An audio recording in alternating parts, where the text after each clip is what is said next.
कर्मकांड का और अनेकानेक यज्ञों का, विधियों का वर्णन है। और वेद का जो उत्तर भाग, अंतिम भाग, उसमें ब्रह्म तत्व, परमात्म तत्व पर विचार किया गया है।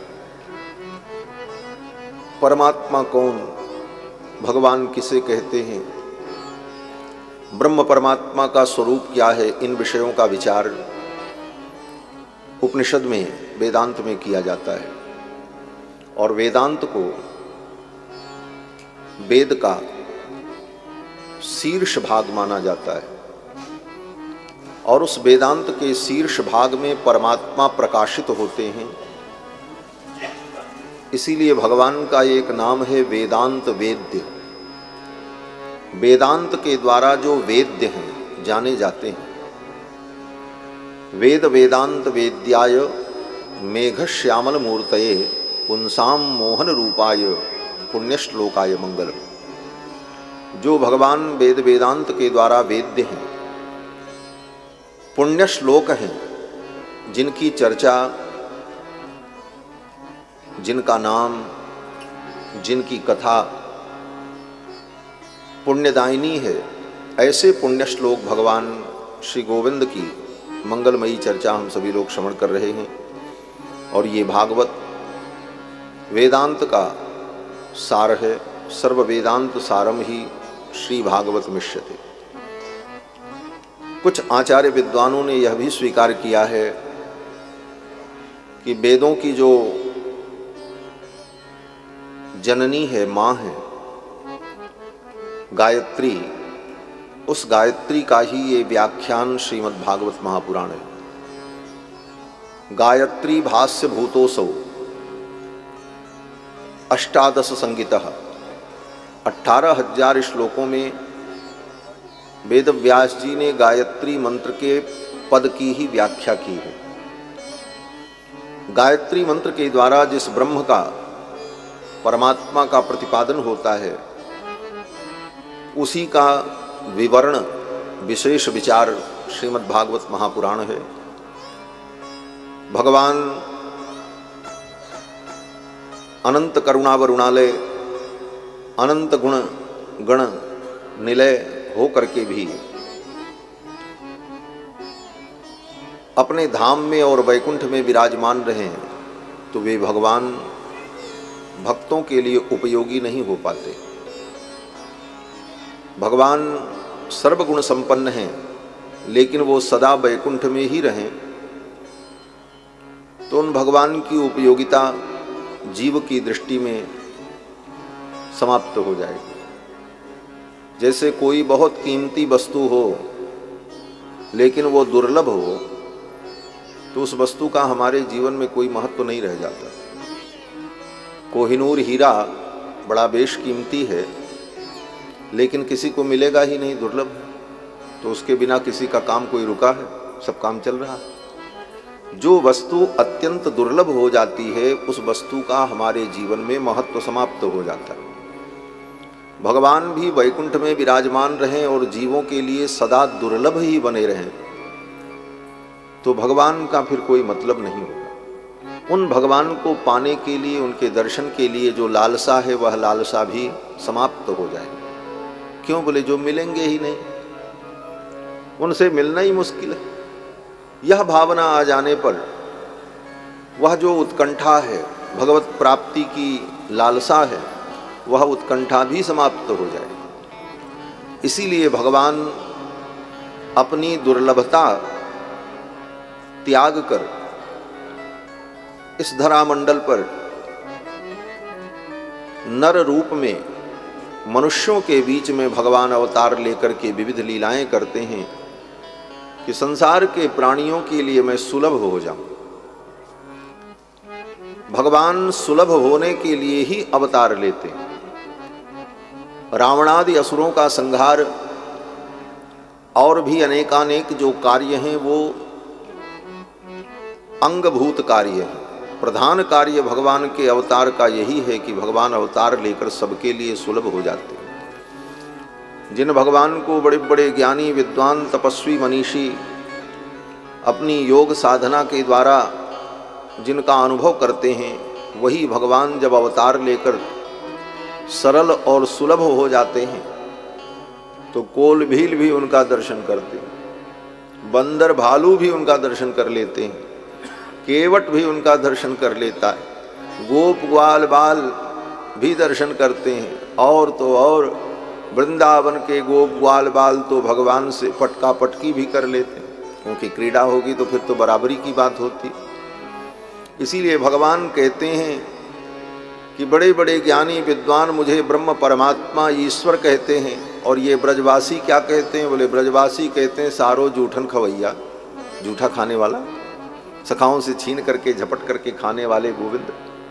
तो ये मधुर लीला जो भगवान की है, इस लीला का एक ही उद्देश्य है कि इन लीलाओं को सुन करके गा करके हमारा चित्त भगवान में तन्मय हो जाए, क्योंकि जन्म जन्म से हमारी आपकी ये आदत पड़ गई है कि एक दूसरे के जन्म विवाह मरण दुख सुख इसी को हम लोग कहते और सुनते हैं। 24 घंटे मनुष्य की वार्ता का विषय क्या होता है? अगर आप विचार करो तो सवेरे से शाम तक की बात छोड़ो, आज तक की जिंदगी में जब भी किसी से मिले और कोई भी बात हुई या किसी बात पर आपने विचार किया, वो बात क्या थी?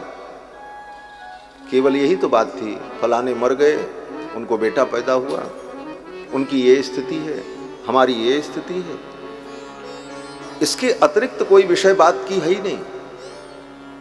संसार के इसी प्रपंच की ही वार्ता हम जीवन भर करते हैं। जन्म कर्म, दूसरों का जन्म दूसरों का कर्म, अपना जन्म अपना कर्म, बस इसी की चर्चा में, इसी उधेड़ बुन में, इसी के विचार में ही पूरे जीवन की वार्ता हमारी आपकी समाप्त होती। विचार करना।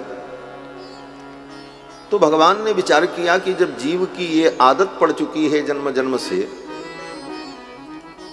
जन्म कर्म की ही चर्चा करने की, उनका जन्म हुआ, उनका मरण हुआ, उनका विवाह हुआ, उनका घर बना, उनका घर बिगड़ा, उनकी उनसे दुश्मनी हो गई, उनका झगड़ा हो गया, हमारा उनसे झगड़ा हुआ, उनका हमसे हुआ, यही तो वार्ता का विषय होता है। इसके अलावा तो कोई वार्ता का विषय है नहीं। और इन्हीं वार्ताओं में जीवन चला जाता है। भगवान ने विचार किया कि जब यही वार्ता करने का अभ्यास जीव का बन चुका है और यही बातें अच्छी लगती हैं, जन्म और कर्म, तो मैं भी संसार में चल करके जन्म कर्म करूं, मैं भी जन्म धारण करूं और कर्म करूं। तो मेरे जन्म कर्म को जब लोग गाएंगे, मेरे जन्म कर्म की चर्चा करेंगे, तो बंधन मुक्त हो जाएंगे। संसार के प्राणियों के जन्म कर्म की चर्चा करने पर बंधन होता है, और भगवान के जन्म कर्म लीलाओं की चर्चा करने पर बंधन से मुक्ति की प्राप्ति होती है। यह चरित जे गावहीं हरिपद पावहीं तेन परहीं भव। यहाँ भी जन्म कर्म ही है, भगवान का जन्म हुआ, भगवान ने ये किया, भगवान ने वो किया। तो संसार के जन्म कर्म की चर्चा बंधन का कारण, और भगवान के जन्म कर्म की चर्चा मुक्ति का कारण। गीता में भगवान श्री कृष्ण अर्जुन से कहते हैं, अर्जुन तुम्हारा जो जन्म कर्म है वो बंधन का कारण है, और हमारा जन्म कर्म बंधन से मुक्ति देने वाला है। अर्जुन ने कहा क्यों? तो भगवान ने कहा कि तुम्हारा जन्म कर्म दिव्य नहीं है, तुम्हारा जन्म कर्म तो साधारण है, लेकिन मेरा जन्म कर्म दिव्य है। जन्म कर्म च मे दिव्यम, भगवान कहते हैं अर्जुन मेरा जन्म कर्म दिव्य है। जन्म कर्म च मे दिव्यम एवं यो वेत्ति तत्वतः, जो व्यक्ति इस बात को तत्वतः समझता है, देहम त्यक्त्वा पुनर्जन्म नैति मामेति सोर्जुन, हे अर्जुन वो देह त्यागने के बाद फिर संसार सागर में नहीं पड़ता है।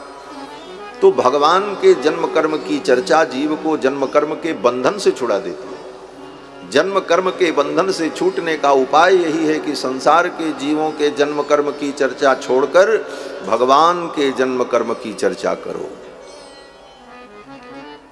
तो जन्म कर्म के बंधन से मुक्ति मिल जाए। जन्म कर्म च मे दिव्यम एवं यो वेत्ति तत्वतः देहम त्यक्त्वा पुनर्जन्मो नैति मामेति सोर्जुन।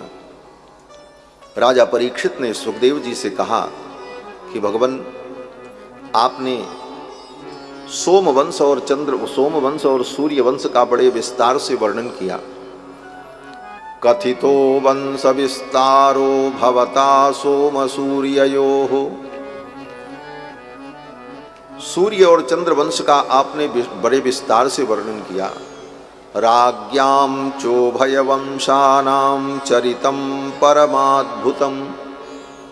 इन दोनों वंश के चरित्र को बड़े विस्तार से आपने सुनाया। अब आप कृपा करके भगवान श्री कृष्ण की मंगलमय चरित्र को सुनाओ। राजा परीक्षित के प्रश्न करने पर सुखदेव जी बड़े प्रसन्न हुए। सुखदेव जी ने कहा, राजन, तुम धन्य हो, क्योंकि तुम्हारी बुद्धि सम्यक व्यवसिता हो गई। सुखदेव जी कहते हैं कि सम्यक व्यवसिता बुद्धिस्तव राजर्षि सत्तम। हे राजर्षि, परीक्षित राजा हैं, लेकिन ऋषियों के अंदर जैसा त्याग और संकल्प और विचार है, वह विचार संकल्प त्याग परीक्षित के अंदर है। इसलिए सुखदेव जी कहते हैं, राजन, तुम राजर्षि हो। हे राजर्षि, सम्यक व्यवसिता बुद्धि, तुम्हारी बुद्धि सम्यक व्यवसिता हो गई। व्यवसिता माने तुम्हारी बुद्धि व्यवस्थित हो गई। तुम्हारी बुद्धि ने तत्व के स्वरूप को समझ लिया।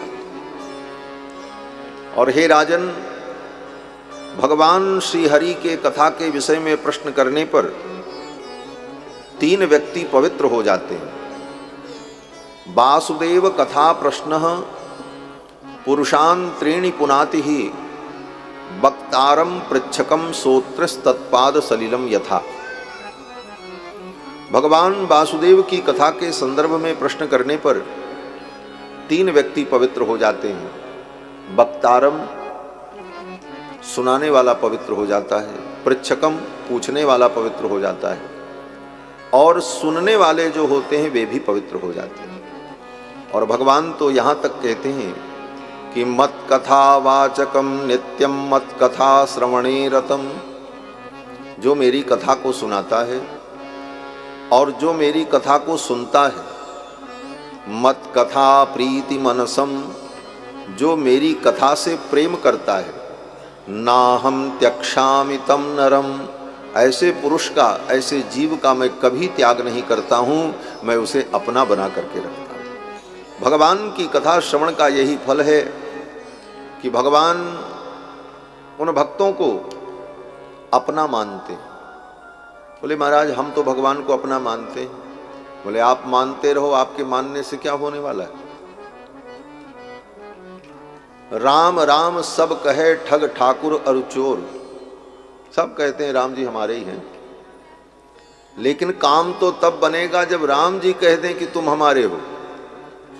राम कहें जही आपनो तेहि भज तुलसीदास। गोस्वामी जी कहते हैं, भगवान जिसको अपना कहें, तुम कहते रहो फलाने हमारे हैं, जब तक वो माने न, तो तुम्हारे कहने से क्या होने वाला है। तो भगवान हमको अपना मान लें, ये महत्वपूर्ण है। और भगवान हमको अपना मानने, इसका उपाय क्या है? तो कहते हैं, मत कथा प्रीति मनसम नाहम त्यक्षामि तम नरम। जो मेरी कथा से प्रीति करता है, मैं उसका कभी त्याग नहीं करता हूँ, वो मुझे अत्यंत प्रिय होता है। उसके हृदय में मैं निवास करता हूँ। हाँ, भगवान कहते हैं, जो हमारी कथा से प्रीति करता है, उसके हृदय में ही मैं रहता हूँ। जिनके श्रवण समुद्र समाना, कथा तुम्हारी सुभग सरिनाना, भर ही निरंतर हो ही न पूरे, तिनके ही तुम कह गृह रूरे। जो भगवान की कथा श्रवण करता रहता है और कथा सुन करके उसे कभी तृप्ति नहीं होती, जैसे नदियाँ समुद्र में जाती हैं लेकिन समुद्र में कभी बाढ़ नहीं आती, समुद्र कभी भरता नहीं है, उसी प्रकार निरंतर भगवान की कथा सुन करके कभी तृप्ति न हो, ऐसे श्रोता के हृदय में, ऐसे भक्त के हृदय में भगवान का निवास होता है। वाल्मीकि जी कहते हैं ऐसे भक्तों के हृदय में आप निवास करते हो, जिनके श्रवण समुद्र समाना, कथा तुम्हारे सुभग सरिनाना, भर ही निरंतर हो ही न पूरे, तिनके ही तुम कह गृह रूरे। श्री सुखदेव जी महाराज राजा परीक्षित को कथा श्रवण करा रहे हैं। कल के प्रसंग में आप सभी लोगों ने श्रवण किया कि भगवान मथुरा में प्रकट हुए और रातों रात भगवान गोकुल पहुंच गए। गोकुल में महान उत्सव हुआ। भगवान नारायण अपना क्षीर सागर छोड़कर, अपना शेष पर्यंक शेष की सैया को छोड़कर भक्तों के लिए मथुरा मंडल में प्रकट हुए। एष नारायण श्रीमान क्षीरार्णव निकेतन, नाग पर्यंक मुत्सृज्य ह्यागतो मथुराम पुरीम।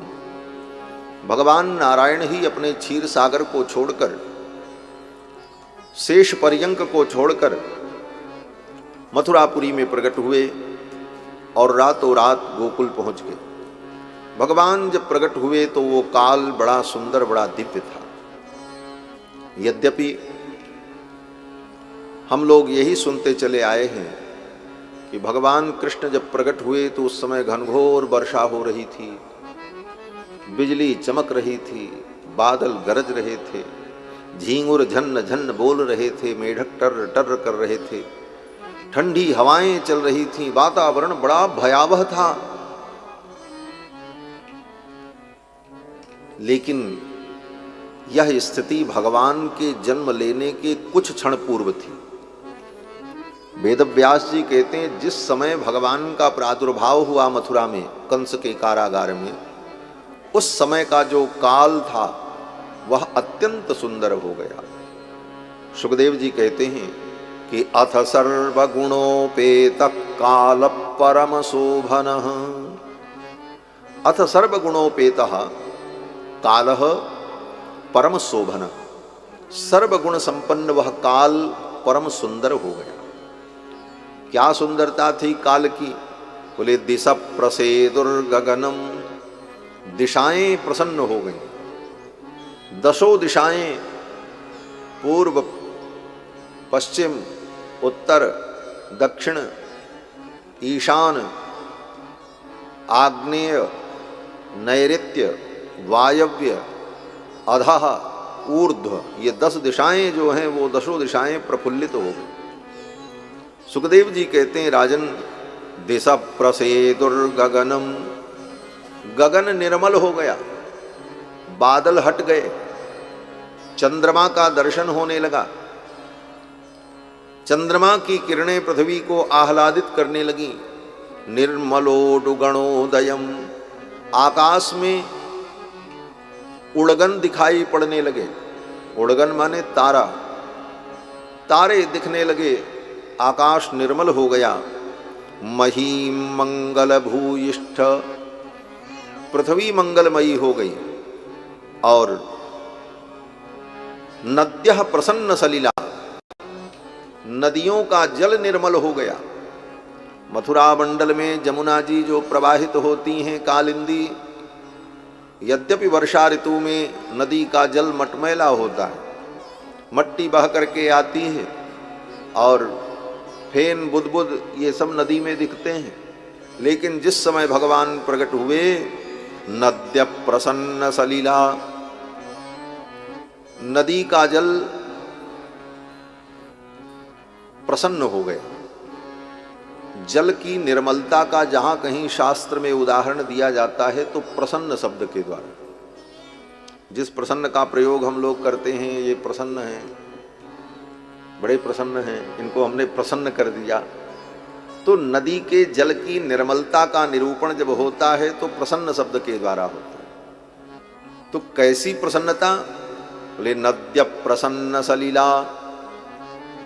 महर्षि वाल्मीकि व्याख्या करते हैं, सन्मनुष्य मनो यथा, जैसे सत्पुरुष का मन निर्मल होता है, सज्जन पुरुष का मन जिस प्रकार निर्मल होता है कपट रहित, ऐसा सुंदर निर्मल जल हो गया। नद्य प्रसन्न सलिला, हृदा जल रुहश्रिया, सरोवर में कमल के पुष्प खिल गए। रात्रि में कमल पुष्प नहीं खिलते, कमल पुष्प तो दिन में खिलता है सूर्य के प्रकाश से, लेकिन रात्रि में कमल खिल गए सरोवर में। और द्विजालिकुल सन्नादस्तबका बनराजयः, उन कमल पुष्पों के ऊपर भंवरे गुंजार करने लगे। बबऊ वायु सुख स्पर्शः, सुखद स्पर्श प्रदान करने वाली वायु प्रवाहित होने लगी। मथुरा मंडल के जितने ब्राह्मण थे, जितने द्विज थे, उन द्विजों के घर में जो पवित्र अग्निहोत्र की अग्नि थी, वह अग्नि अपने आप प्रज्वलित हो गई अर्धरात्रि में, क्योंकि भगवान यज्ञ पुरुष आ रहे हैं। अग्नयश्च द्विजातीनां शांतास्तत्र समिन्धत, उन द्विजातियों के घर में जो पवित्र अग्नि थी, जो शांत थी, वो समिन्धित हो गई। बिना ईंधन के ही उस अग्नि में ज्वाला उठने लगी, मानो अग्निदेव प्रसन्न हो गए, मेरे आराध्य भगवान आ रहे। संपूर्ण वातावरण दिव्य हो गया, मधुमय हो गया। देवक्याम देवरूपिण्याम विष्णु सर्वगुहाशयः, देवरूपिणी देवकी के द्वारा सर्वगुहाशयः, जो कण कण में विद्यमान हैं भगवान अंतर्यामी, वे प्रभु प्रकट हुए। और रातों रात भगवान गोकुल आ गए। गोकुल में नंद बाबा ने बड़ा दिव्य उत्सव किया। इस उत्सव का नाम है नंद महोत्सव। नंदस्त्वात्मज उत्पन्ने जाता ह्लादो महामनाः, आहूय विप्रान वेदज्ञान स्नात सुचिर अलंकृता। नंद बाबा ने प्रसन्न होकर विद्वान ब्राह्मणों को बुला करके स्वस्ति वाचन कराया, वेद पाठ कराया। आहूय विप्रान वेदज्ञान, वेद को जानने वाले वेदज्ञ विद्वानों को बुलाकर स्वयं स्नान करके पवित्र होकर नंद बाबा ने वाचयित्वा स्वस्त्ययनम जात कर्मात्मजस्य वै, स्वस्ति वाचन कराया और फिर अपने बालक का जात कर्म संस्कार किया। नंद बाबा ने जन्म लेने के तुरंत बाद जो पहला संस्कार होता है, उसका नाम जात कर्म संस्कार है। मनुष्य जीवन में जन्म से लेकर मृत्यु के बाद तक, दूसरे शब्दों में कहा जाए तो जन्म के पहले से लेकर मरने के बाद तक संस्कारों का महत्व है। बालक गर्भ में आता है, उस समय से संस्कार शुरू हो जाते हैं। जिस संस्कार के द्वारा बालक गर्भ में आता है उसे गर्भाधान संस्कार कहते हैं, प्रथम संस्कार होता है।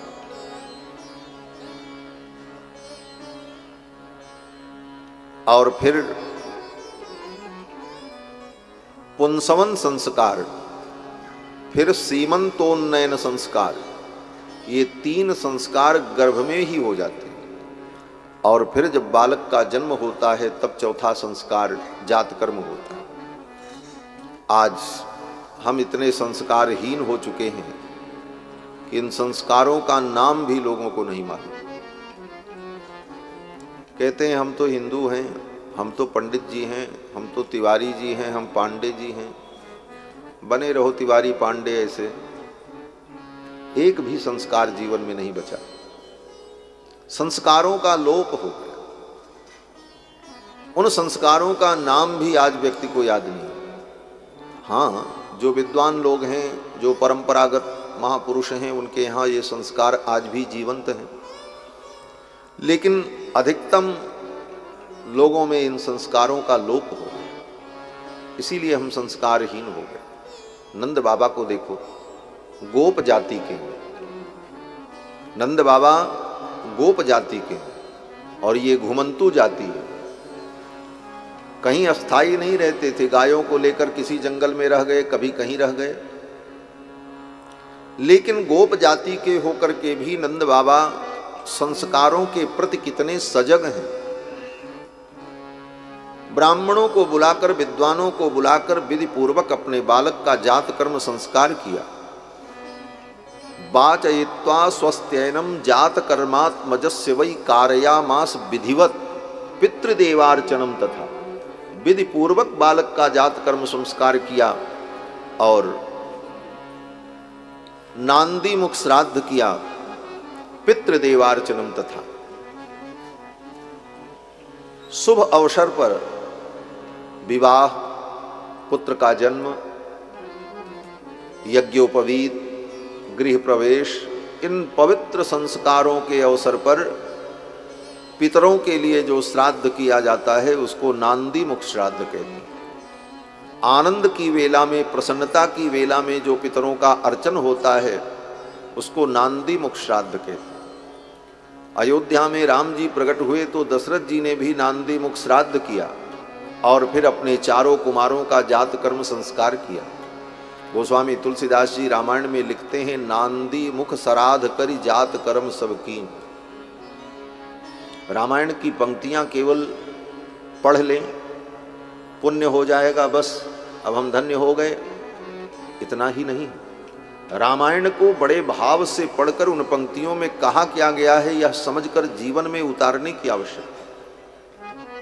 आज हमारे यहाँ सनातन धर्म में यही लोगों को समझ में आता है कि उसको पढ़ दिया जाए, बस रामायण का पाठ हो जाए, बस अखंड हो जाए, अखंड पाठ हो जाए, एक भी चौपाई का अर्थ ज्ञान न हो लेकिन पाठ हो जाए। ठीक है, कुछ पुण्य होगा, कुछ संस्कार बनेंगे, लेकिन जो उसका वास्तविक लाभ है वो प्राप्त नहीं होगा। गोस्वामी जी कहते हैं, दशरथ जी महाराज ने नांदी मुख श्राद्ध किया और विधि पूर्वक अपने चारों कुमारों का जात कर्म संस्कार किया। नांदी मुख श्राद्ध करी जात कर्म सब की। नंद बाबा ने भी अपने कुमार का विधि पूर्वक जात कर्म संस्कार किया, पितरों का पूजन किया। और धेनूनाम न्यूते प्रादाद विप्रेभ्य समलंकृते। बालक के जन्म के अवसर पर नंद बाबा ने 20 लाख गाय का दान किया।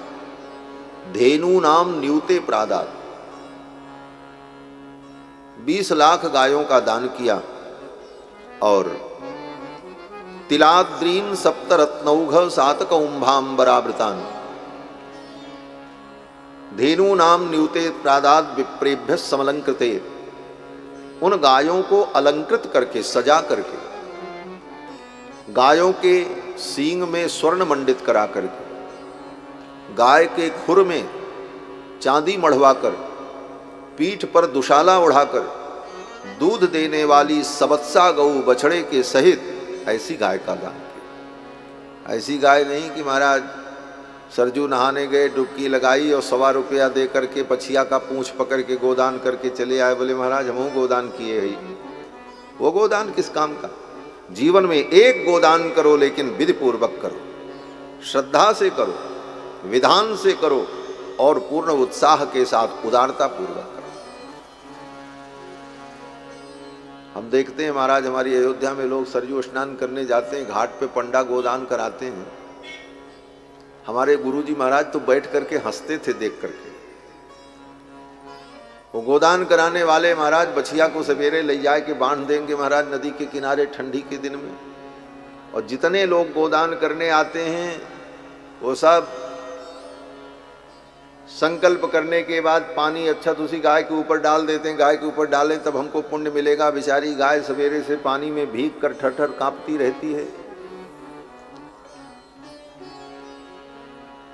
और संकल्प कराने वाले वो जो दान कराते हैं उनका संकल्प सुन लो तो ब्रह्मा को भी हंसी आएगी महाराज। हाँ। न संस्कृत न हिंदी, हाँ। क्या क्या कहते हैं, कैसे कहते हैं पता नहीं। और लोग दान करके आते हैं, बोले महाराज गए रहे न अयोध्या, नहाए न गौदान किए न चले आए, पुण्य हो। बोले इसका कोई मतलब नहीं। गोदान की जो विधि है उस विधि से गोदान हो। एक गोदान जीवन में करे वो व्यक्ति पवित्र हो जाता है, धन्य हो जाता है, लेकिन विधि पूर्वक। नंद बाबा ने लाखों गायों का दान किया अपने पुत्र के जन्मोत्सव के अवसर पर। धेनूनाम न्यूते प्रादात विप्रेभ्य समलंकृति, अलंकृत गायों को सजा करके सुसज्जित करके और तिल के सुंदर 7 पर्वत बनाए। उन तिल के पर्वतों के ऊपर मोती, मूंगा, पोखराज, वैदूर्य, अनेक प्रकार के रत्नों को रखकर तिल के 7 पर्वत बना करके नंद बाबा ने दान किया। तिलाद्रीन सप्तरत्नौघ 7 कौंभांबरावृतान। आए हुए अतिथियों को, अपने परिजनों को, प्रियजनों को खूब वस्त्र, आभूषण, अनेक वस्तुएं उपहार में नंद बाबा ने दी। इस प्रकार नंद बाबा के द्वार पर दिव्य उत्सव हुआ, नंद महोत्सव। नंद के आनंद भयो जय कन्हैया लाल की। दूर दूर की गोपियों ने जब सुना, अब आज के जैसी व्यवस्था तो थी नहीं कि कोई समाचार सबको भेजना हो तो चुपचाप फेसबुक पर डाल दो, फैल जाएगा, वायरल हो जाएगा। उस जमाने में तो कानों कान खबर होती थी लोगों को। तो गोपियां जब जमुना के तट पर पनघट पर स्नान करने गईं, अन्य गांव की गोपियां, और उसी समय गोकुल की गोपियां भी जमुना के तट पर स्नान करने आईं, तो एक दूसरे से ये समाचार सुनने को मिला। माताओं का नेटवर्क बड़ा जबरदस्त होता है, जहां मिले एक दूसरे से तो सब की खबर ले लेती, उनका कैसा चल रहा, उनका क्या है, उनका क्या है, उनका क्या है। अब तो महाराज उन गोपियों ने एक दूसरे को बताया, नंद बाबा के घर में बालक प्रकट हुआ है, यशोदा रानी ने सुंदर बालक को जन्म दिया। गोपियों ने सुना, गोपियां बड़ी उत्साहित हुई और अपने अपने घर जाकर उन गोपियों ने अजी आसास के जमाने की श्रृंगार सामग्री निकाली। महाराज पेटी खोली, उनकी अजिया सास ने जो गहने दिए थे मुंह दिखाई में सब छिपा करके रखती हैं माताएं सुरक्षित, कभी कोई अवसर आता है तब निकलता है सब। अब तो महाराज उन गोपियों ने निकाले अपने आभूषण और वस्त्र और किया श्रृंगार। गोप्य सुमृष्ट मणिकुंडल निष्कंठ चित्रांबरा पथिशिखाच्युतमाल्य वर्षा नंदालयम सबलया ब्रजित विरेजुर व्यालोल कुंडल पयोधर हार शोभा।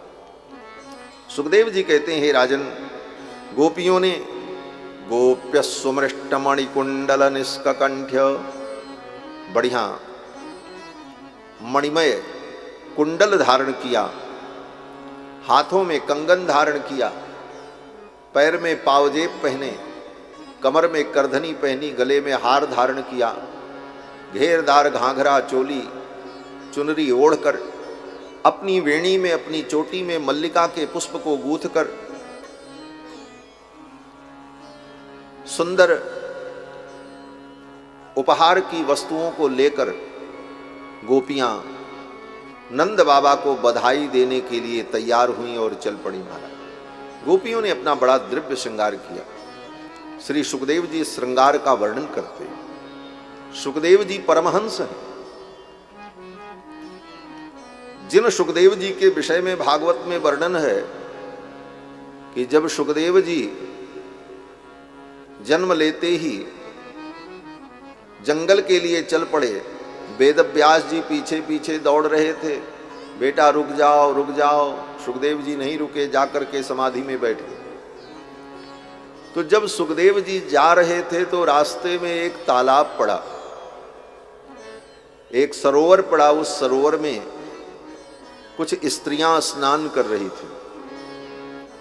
सुखदेव जी वहीं से निकल गए। पीछे से जब वेद व्यास जी आए अपने पुत्र को ढूंढते ढूंढते, तो वेद व्यास जी को देखकर वो स्त्रियां अपने कपड़े पहनने लगीं और लज्जा करने लगीं, छिपने लगीं। वेद व्यास जी कुछ बोले नहीं, लेकिन जब वेद व्यास जी लौट करके आए, सुखदेव को बुलाने गए थे, सुखदेव लौटे नहीं, तो वेद व्यास जी लौट आए। लौट के आते समय वेद व्यास जी ने उन स्त्रियों से पूछा, एक बात बताओ, मेरा जवान बेटा 16 वर्ष का हट्टा कट्टा, और वह भी नग्न, शरीर पर एक वस्त्र भी नहीं, दिगंबर, वह इस रास्ते से चला गया, उसे देखकर तुम्हें लज्जा नहीं आई? और मुझ बूढ़े को देखकर अंगम गलितम पलितम मुंडम, जिसके अंग गलित हो गए, सिर हिल रहा है, सिर के बाल सफेद हो गए, ऐसे मुझ वृद्ध को देख करके तुमने लज्जा की, क्या कारण था? तो उन बधूटियों ने, उन देवियों ने कहा, व्यास जी आपसे लज्जा इसलिए कि आपको स्त्री पुरुष के भेद का ज्ञान है, स्त्री किसे कहते हैं, पुरुष किसे कहते हैं। लेकिन आपके पुत्र सुखदेव तो ऐसे परमहंस हैं जिनको ये पता ही नहीं है कि कंचुकी और कंचुक में क्या अंतर होता है, साड़ी और धोती में क्या अंतर होता है, स्त्री पुरुष में क्या भेद है, यह सुखदेव जी को पता ही नहीं है। तो ऐसे सुखदेव जी से हम क्या लज्जा करें? ऐसे परमहंस सुखदेव जी महाराज जिनको स्त्री पुरुष के भेद का भी ज्ञान नहीं, लेकिन ऐसे परमहंस, ऐसे योगी आज गोपियों के श्रृंगार का वर्णन कर रहे हैं। गोपियों ने कितना सुंदर हार पहन रखा है, कितनी सुंदर चुनरी ओढ़ रखी है, इनके कुंडल कितने सुंदर हैं। गोप्य सुमृष्ट मणि कुंडल निष्कंठ चित्रांबरा पथिशिखाच्युत माल्य वर्षा नंदालयम सबलया ब्रजतिर्बिरेजुर्व्यालोल कुंडल पयोधर हार शोभा। कारण बोले ये गोपांगनाएं कृष्ण प्रेम में विह्वल होकर, कृष्ण प्रेम में उन्मत्त होकर गोविंद को बधाई देने के लिए जा रही हैं। ये कृष्ण भक्ता हैं, कृष्ण प्रेमी हैं, इसलिए सुखदेव जी महाराज इन गोपियों के श्रृंगार का वर्णन करते हैं। ठीक ऐसा ही वर्णन रामायण में भी है। जब श्री राम जी प्रकट हुए दशरथ जी के यहाँ, तो अयोध्या की जो बधूटियाँ थीं, उन अयोध्या की बधूटियों ने अपना दिव्य श्रृंगार किया और सज धर करके मांगलिक द्रव्यों को लेकर श्री दशरथ जी महाराज के द्वार पर बधाई देने के लिए चल पड़ी। वृंद वृंद मिली चली लुगाई, सहज श्रृंगार किए उठे धाई। वृंद वृंद मिली चली लुगाई, सहज श्रृंगार किए उठे धाई। कनक कलश मंगल भरी थारा, कनक कलश मंगल भरी तारा। गावत पैठई भूप दुआरा, गावत पैठई भूप दुआरा। वृंद वृंद मिली चली लुगाई, सहज श्रृंगार किए उठे धाई। सहज श्रृंगार किए उठे धाई, सहज श्रृंगार किए उठे धाई। वृंद वृंद मिली चली लुगाई, सहज श्रृंगार किए उठ धाई। कनक कलश मंगल भरी थारा, गावत पैठई भूप दुआरा। राजा दशरथ के द्वार पर जाकर के उन बधूटियों ने बधाई दिया। ऐसे ही वृंदावन में भी लीला हो रही है। गोपियां मांगलिक द्रव्यों को लेकर सज धज कर नाचती हुई, गाती हुई नंद भवन की ओर चल पड़ी। और क्या गाती हैं? सखियां कहती हैं कि जसोदा जायो ललना, मैं जमुना पे सुनी आई। जमुना के तट पर ही सुना था। लेकिन ये गोपियां साधारण गोपी नहीं। ये गोपियां कौन हैं? बोले सब त्रेता युग की दंडकारण्य की ऋषि मुनि हैं। दंडकारण्य के जो ऋषि मुनि थे वो सब वृंदावन में गोपी बनकर के प्रकट हुए। तो ऋषि मुनियों को तो वेदों का ज्ञान है, उन्हें पता है कि भगवान अवतार लेंगे, क्योंकि वेद में मंत्र आया, त्रीणि पदा विचक्र में विष्णुर्गोपा अदाभ्य। भगवान विष्णु त्रिविक्रम बन करके, वामन बन करके आए और वही भगवान गोपा अदाभ्य गोपकुल में अवतरित होकर के कृष्ण के रूप में आएंगे। ये ऋषियों को पहले से पता है, क्योंकि वेदों में सब लिखा है। तो वृंदावन में जो गोपियां हैं वो कौन है? बोले दंडकारण्य की, त्रेता युग की सब ऋषि मुनि महात्मा जो थे वो सब गोपी बन करके प्रकट हैं। तो उन गोपियों को पता है। तो गोपियां जब गाती हुई जाती हैं तो क्या कहती हैं? गोपियां कहती हैं जसोदा जायो ललना, मैं जमुना पे सुनी आई। जसोदा जायो ललना, मैं वेदन में सुनी आई। वेदों में भी मैंने सुना है और अभी तो सुना है कि यशोदा रानी ने लाला को जन्म दिया। जसोदा जायो ललना में जमुना पे सुनी आई। जसोदा जायो ललना में यमुना पे सुनी आई। मैं जमुना पे सुनी आई, सखीरी वेदन में सुनी आई। मैं जमुना पे सुनी आई, सखीरी वेदन में सुनी आई। यशोदा जायो ललना में जमुना पे सुनी आई। यशोदा जायो ललना में यमुना पे सुनी आई। मथुरा में अन जन्म लियो है, मथुरा में अन जन्म लियो है। मथुरा में अन जन्म लियो है, मथुरा में अन जन्म लियो है। गोकुल में, गोकुल में, गोकुल में झूले पलना में जमुना पे सुनी आई। गोकुल में झूले पलना में जमुना पे सुनी आई। यशोदा जायो ललना में जमुना पे सुनी आई। यशोदा जायो ललना में यमुना पे सुनी आई। काहे को यक बनोर पालनो, काहे को यक बनोर पालनो। काहे को यक बनोर पालनो, काहे को यक बनोर पालनो। काहे के, काहे के, काहे के लागे फूदना में जमुना पे सुनी आई। काहे के लागे फूदना में यमुना पे सुनी आई। यशोदा जायो ललना में जमुना पे सुनी आई। यशोदा जायो ललना में यमुना पे सुनी आई।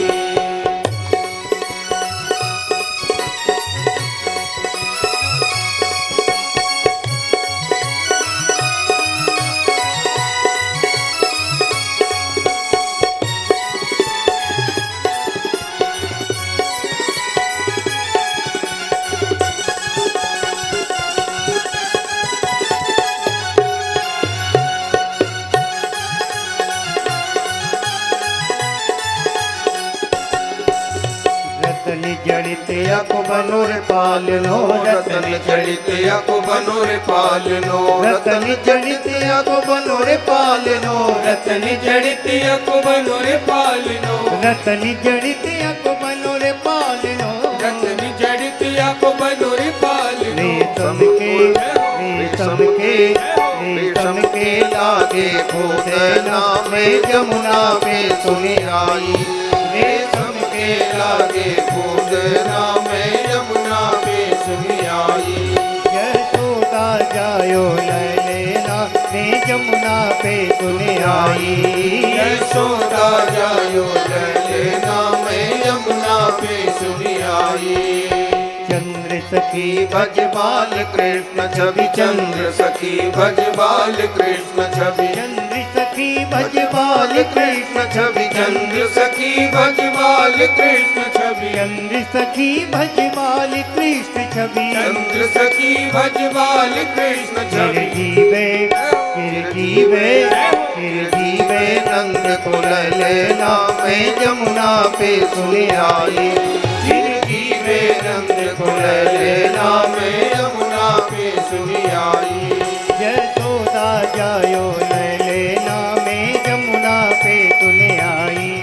यशोदा जायो ललना में यमुना पे सुनी आई। मैं जमुना पे सुनी आई, वेदन में सुनी आई। मैं जमुना पे सुनी आई, वेदन में सुनी आई। अरे मैं जमुना पे सुनी आई, सखीरी वेदन में सुनी आई। मैं यमुना पे सुनी आई। सखीरी वेदन में सुनी आई। यशोदा जायो ललना में जमुना पे सुनी आई। यशोदा जायो ललना में यमुना पे सुनी आई। यशोदा जायो ललना में जमुना पे सुनी आई। यशोदा जायो ललना में यमुना पे सुनी आई। वो मैं जमुना पे सुनी आई। सुन आई, मैं वेदन में सुन आई, मैं वेदन में सुन आई। गोपियों ने नंद बाबा के द्वार पर जाकर बधाई दी।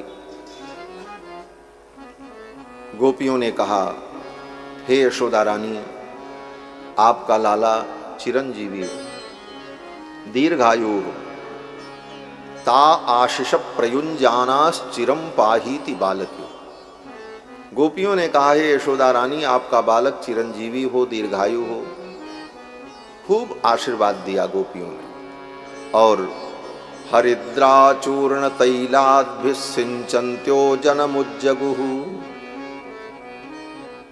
सब गोपियां और गोप उत्साह में एक दूसरे के ऊपर हल्दी, दूध, दही, कुमकुम, फूल, जो जिसको मिले वो सब एक दूसरे के ऊपर फेंकने लगे।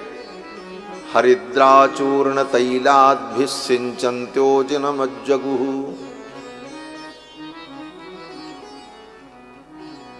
नंद बाबा के द्वार पर दूध दही का कीचड़ हो गया। कोई दूध फेंक रहा है, कोई दही फेंक रहा है, कोई मक्खन फेंक रहा है, कोई तेल फेंक रहा है।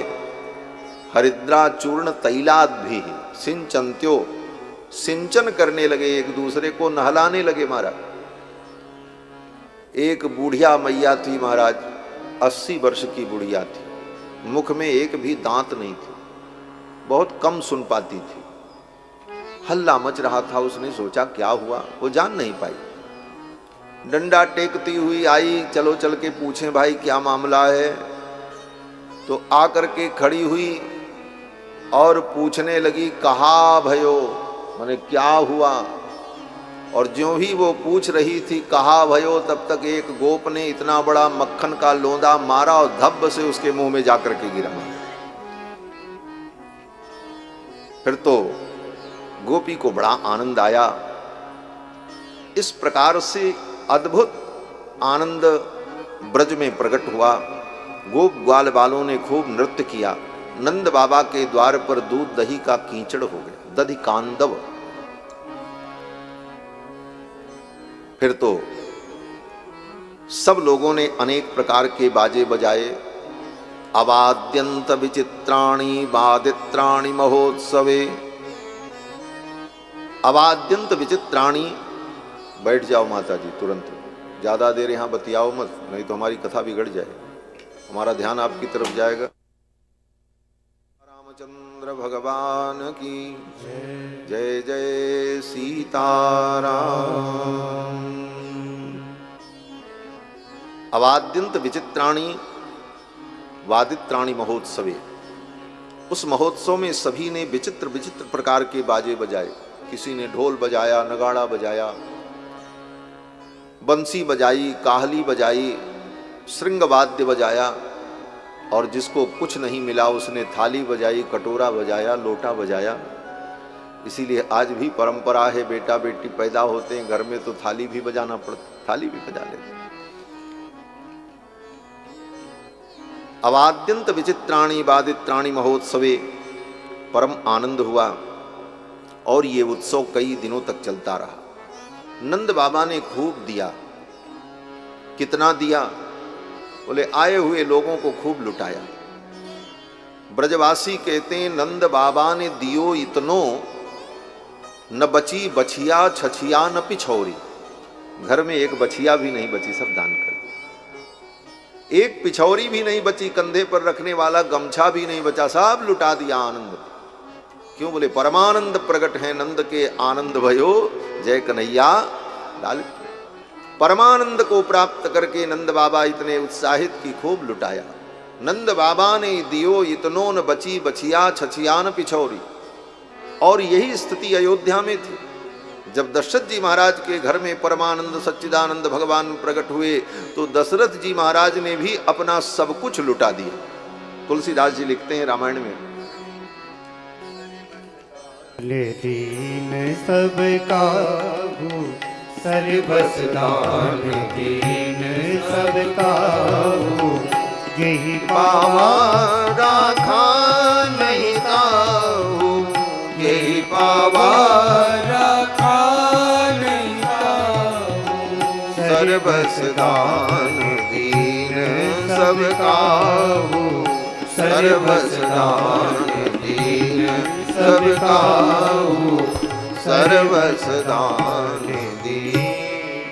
सबको सब कुछ दिया, सर्वस दान दीन सब काहू, और जो पाया वो भी अपने पास नहीं रखा, उसने भी लुटा दिया, ले जाओ। जेई पावा राखा नहीं था, देत सबन मंदिर रितये। तुलसीदास जी लिखते हैं कि दे दे करके लोगों ने अपने घर को खाली कर दिया। देत सबन मंदिर रितये, तुलसीदास पुनि भरे देखियत राम कृपा चितवन चित।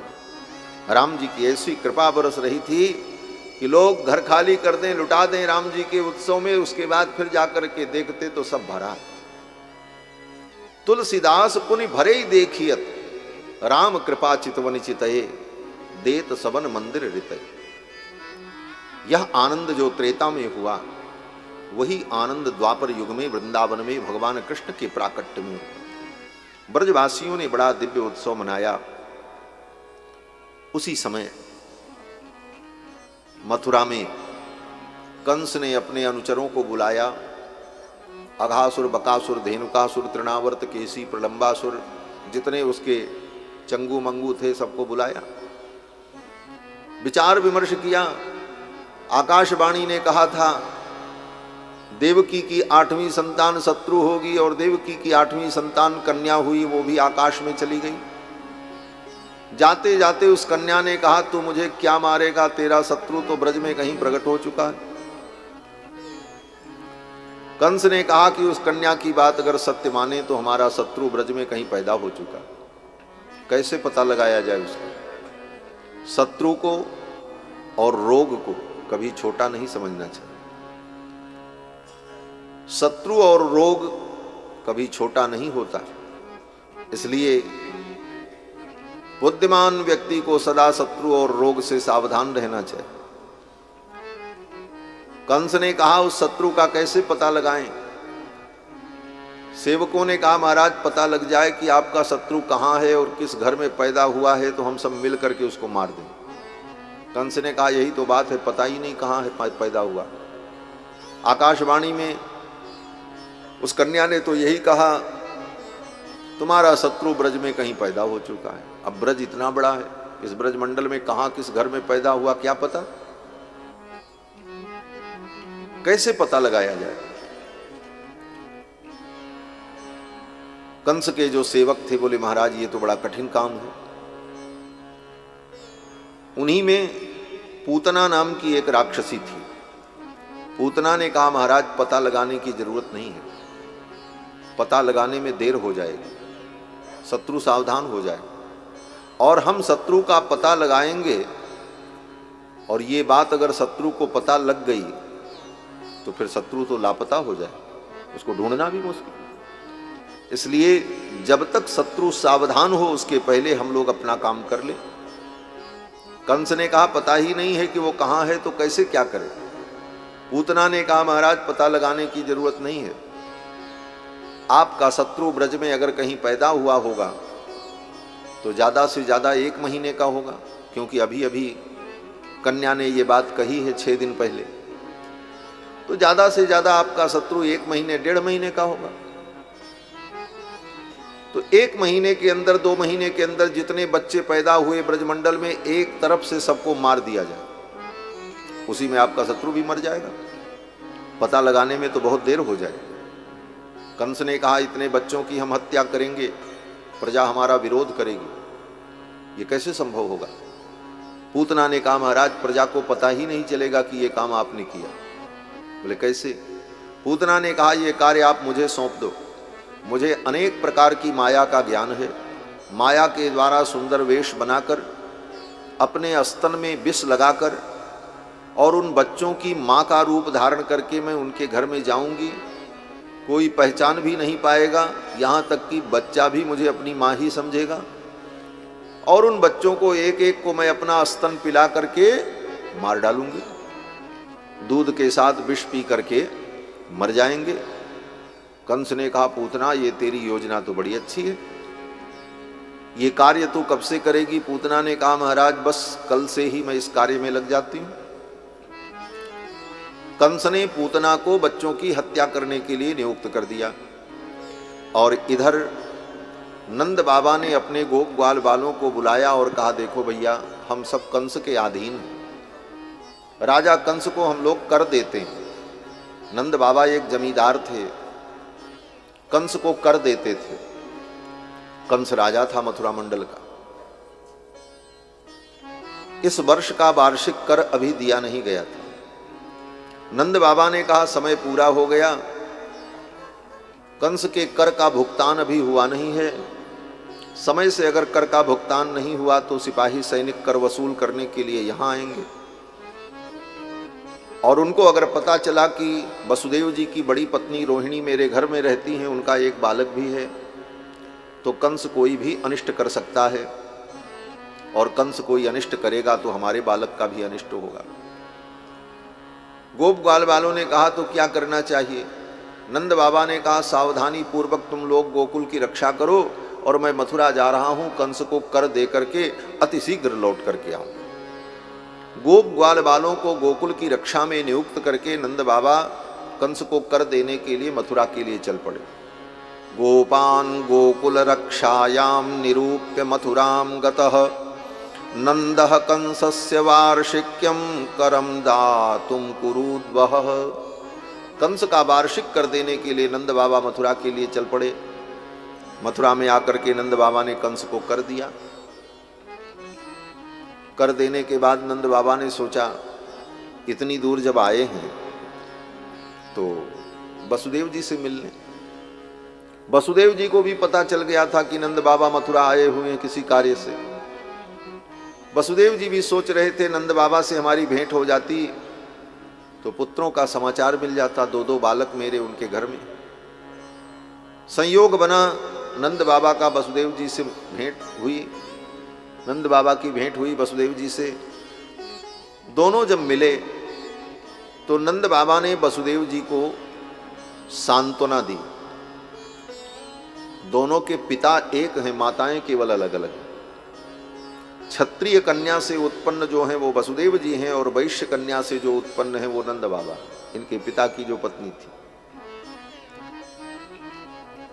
दोनों जब मिले तो नंद बाबा ने तो कहा भैया वसुदेव जी, मैंने सुना देवकी के बहुत से पुत्र को कंस ने मार डाला, एक कन्या बची थी वो भी आकाश में चली गई। ये सब मैंने सुना, लेकिन ऐसी दुख की घड़ी में मैं आपका कोई सहयोग नहीं कर सका और आपके दुख में मैं सम्मिलित नहीं हो पाया, इस बात का मुझे खेद है। नंद बाबा ऐसी औपचारिक वार्ता करने लगे। नंद बाबा ने कहा कि अहो ते देवकी पुत्रा कंसेन बहवो हताः एका वसिष्ठा वरजा कन्या सापि दिवंगता। एक कन्या बची थी वो भी दिवंगता हो गई, आकाश में चली गई। ऐसी स्थिति में व्यक्ति अपने परिजनों को, सुहृदजनों को सांत्वना देता है। क्या सांत्वना देता है? बोले व्यक्ति यही कहता है भैया क्या करोगे, विधि का विधान सबको स्वीकार करना पड़ता है, विधि का यही विधान था, अपने हाथ में क्या है, भगवान जो चाहते हैं वो होता है। इन्हीं शब्दों को कह करके हम एक दूसरे को संतुष्ट करते हैं, उनको धैर्य धारण कराते हैं, उनको धैर्य प्रदान करते हैं। नंद बाबा ने भी यही कहा। नंद बाबा ने कहा वसुदेव जी, अदृष्टमात्मनस्तत्वं यो वेद न समुह्यति। जो व्यक्ति अपने अदृष्ट को, अपने पूर्व कर्म को कारण मान लेता है अथवा भगवान की इच्छा प्रारब्ध मान करके जो व्यक्ति विचार करता है उसे मोह नहीं होता, वो उस दुख से उबर जाता है। अदृष्टमात्मनस्तत्वं यो वेद न समुह्यति, ये सब कह करके नंद बाबा वसुदेव जी को समझा रहे थे, लेकिन वसुदेव जी को ये सब बातें अच्छी नहीं लग रही। वसुदेव जी तो मन मन में सोच रहे थे कि मेरे दो दो पुत्र इनके घर में हैं और ये अपना घर छोड़ करके मथुरा घूम रहे हैं और मुझको प्रवचन सुना रहे हैं, कहीं मेरे बालकों का अनिष्ट न हो जाए, कोई उपद्रव हो जाएगा गोकुल में तो कौन संभालेगा, ये तो यहाँ मथुरा आ गए हैं। इसलिए वसुदेव जी से रहा नहीं गया और वसुदेव जी ने कह दिया कि करो वै वार्षिको दत्तो राज्ञे दृष्टा वयंच वह। आपने राजा कंस का कर दे दिया और हमारी आपकी मुलाकात भी हो गई। अब यहाँ रुकना आपका ठीक नहीं है, आप जल्दी से गोकुल चले जाओ। नेहस्थेयम बहुतिथम संत्युत्पाताश्च गोकुले। मेरे मन में आशंका हो रही है, गोकुल में कोई उत्पात होने वाला है, आप जल्दी से गोकुल जाओ, गोकुल पहुंचना आपका अनिवार्य है। ऐसा कह करके वसुदेव जी ने नंद बाबा को विदा कर दिया। नंद बाबा गोकुल के लिए चल पड़े। अब नंद बाबा रास्ते में सोचते जा रहे हैं।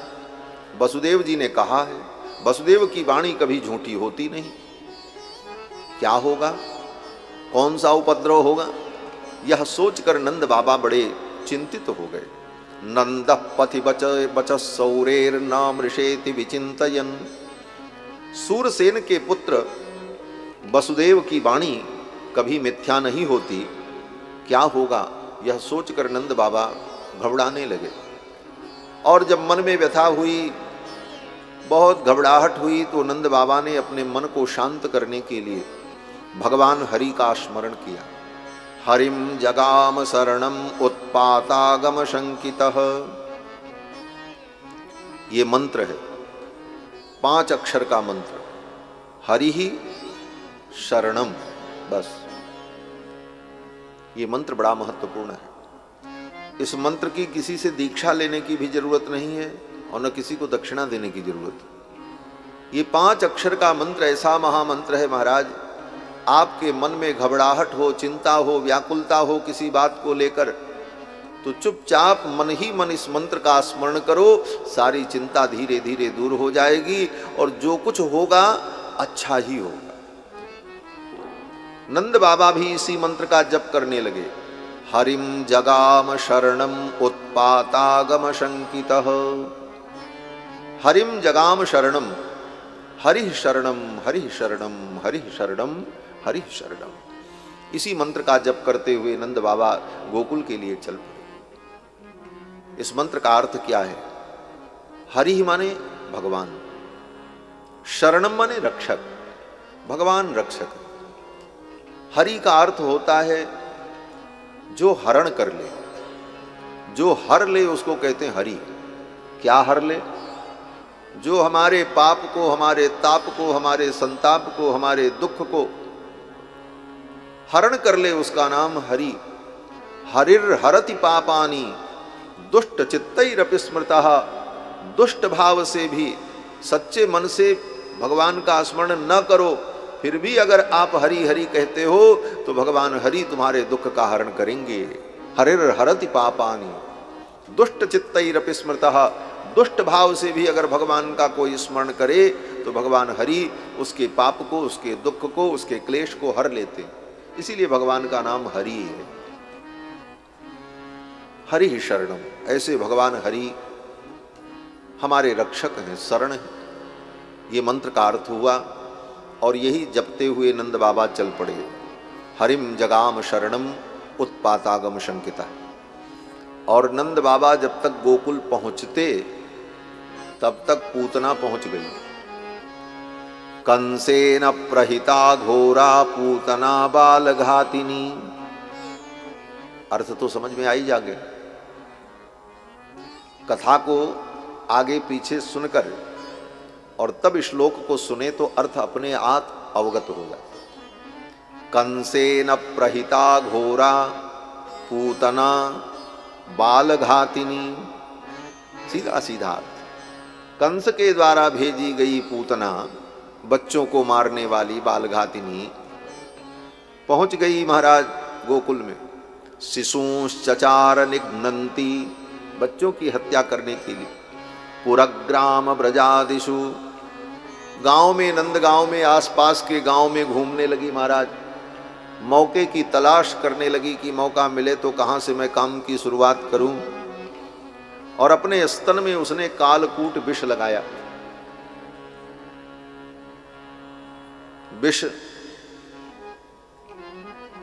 विष में भी जो सबसे ज्यादा भयानक विष होता है उसको कालकूट विष कहते हैं। कूट माने विष।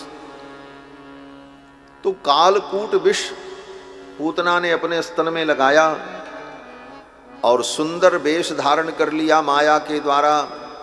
योषित्वा माययात्मानं प्राविशत काम रूपिणी। सुंदर वेश धारण करके पूतना गांव में प्रविष्ट हुई और घूमने लगी। ऐसा सुंदर वेश बनाया था पूतना ने कि गांव वालों ने जब देखा, गोप ग्वाल वालों ने, तो सब आपस में कहने लगे भैया ये किस गांव की है? अपने गांव की तो लगती नहीं, पड़ोस गांव की भी नहीं, कभी इसको हमने गोकुल में देखा नहीं, ये कौन हो सकती है? किसी ने कहा कोई राजरानी होगी, कोई महारानी होगी। किसी ने कहा राजरानी महारानी होती तो दास दासी साथ में होते, सेवक होते, ये तो अकेले घूम रही। लेकिन नख से लेकर सिख पर्यंत इतना आभूषण, आभूषणों से लदी हुई और दिव्य रूप धारण किए हुए ये अकेले विचरण कर रही है, किसको ढूंढ रही है इस गांव में आकर? तो किसी गोप ने कहा कहीं ऐसा तो नहीं कि साक्षात महालक्ष्मी अपने प्रियतम नारायण को ढूंढने के लिए आ गई हूं। गोप्य श्रियम द्रष्टुमिवागतां पतिं। भगवान नारायण मेरे गांव में प्रकट हुए नंद बाबा के घर में, तो लगता है नारायण का दर्शन करने के लिए लक्ष्मी ही आ गई है। वे गोप ग्वाल बाल उस पूतना को लक्ष्मी समझते हैं। कारण जिस व्यक्ति का हृदय निर्मल होता है वो सबको निर्मल ही समझता है। जिसके अंदर पाप और कपट भरा होता है वो संसार को सबको कपटी और पापी समझता है। जो व्यक्ति जिस भाव को धारण करता है उसकी दृष्टि में भी वही भाव होता है। आत्मवत् सर्वभूतानि यह पश्यति स पंडितः। पंडित का यही लक्षण किया। पंडित किसे कहते हैं? पंडित माने ज्ञानी। ज्ञानी किसको कहा जाता है? तो कहते हैं पंडित ज्ञानी वो कि मातृवत परदारेषु, दूसरे की स्त्री को जो मां के समान समझे।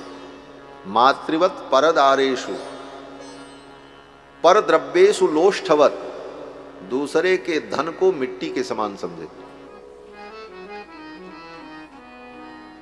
और आत्मवत सर्वभूतेषु यह पश्यति स पंडितः।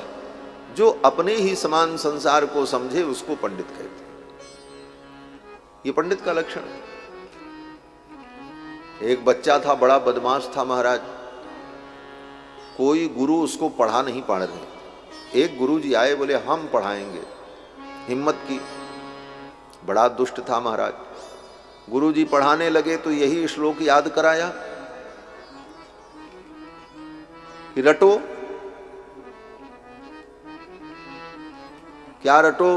बोले मातृवत परदारेषु परद्रव्येषु लोष्ठवत आत्मवत सर्वभूतेषु यह पश्यत स पंडितः।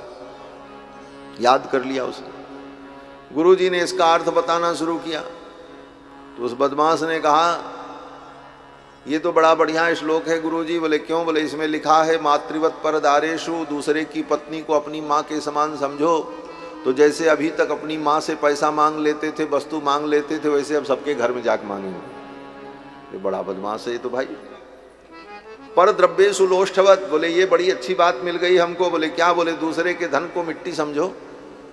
अर्थात उसने कहा दूसरे से धन ले लो, जब मांगने आवे तो मिट्टी उठा करके दे दो। क्यों? बोले पर धन तो मिट्टी के समान है। पंडित जी ने कहा ये तो बड़ा विचित्र चेला मिला। बोले नहीं, ऐसा अर्थ नहीं है, तुम नहीं जानते, तुम मूर्ख हो।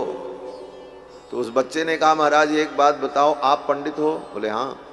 बोले तो अंतिम पंक्ति में क्या लिखा है? आत्मवत सर्वभूतेषु यह पश्यत स पंडितः।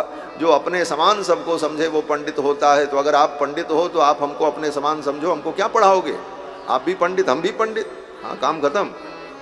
आत्मोत सर्वभूतेषु यह पश्यत स पंडिता।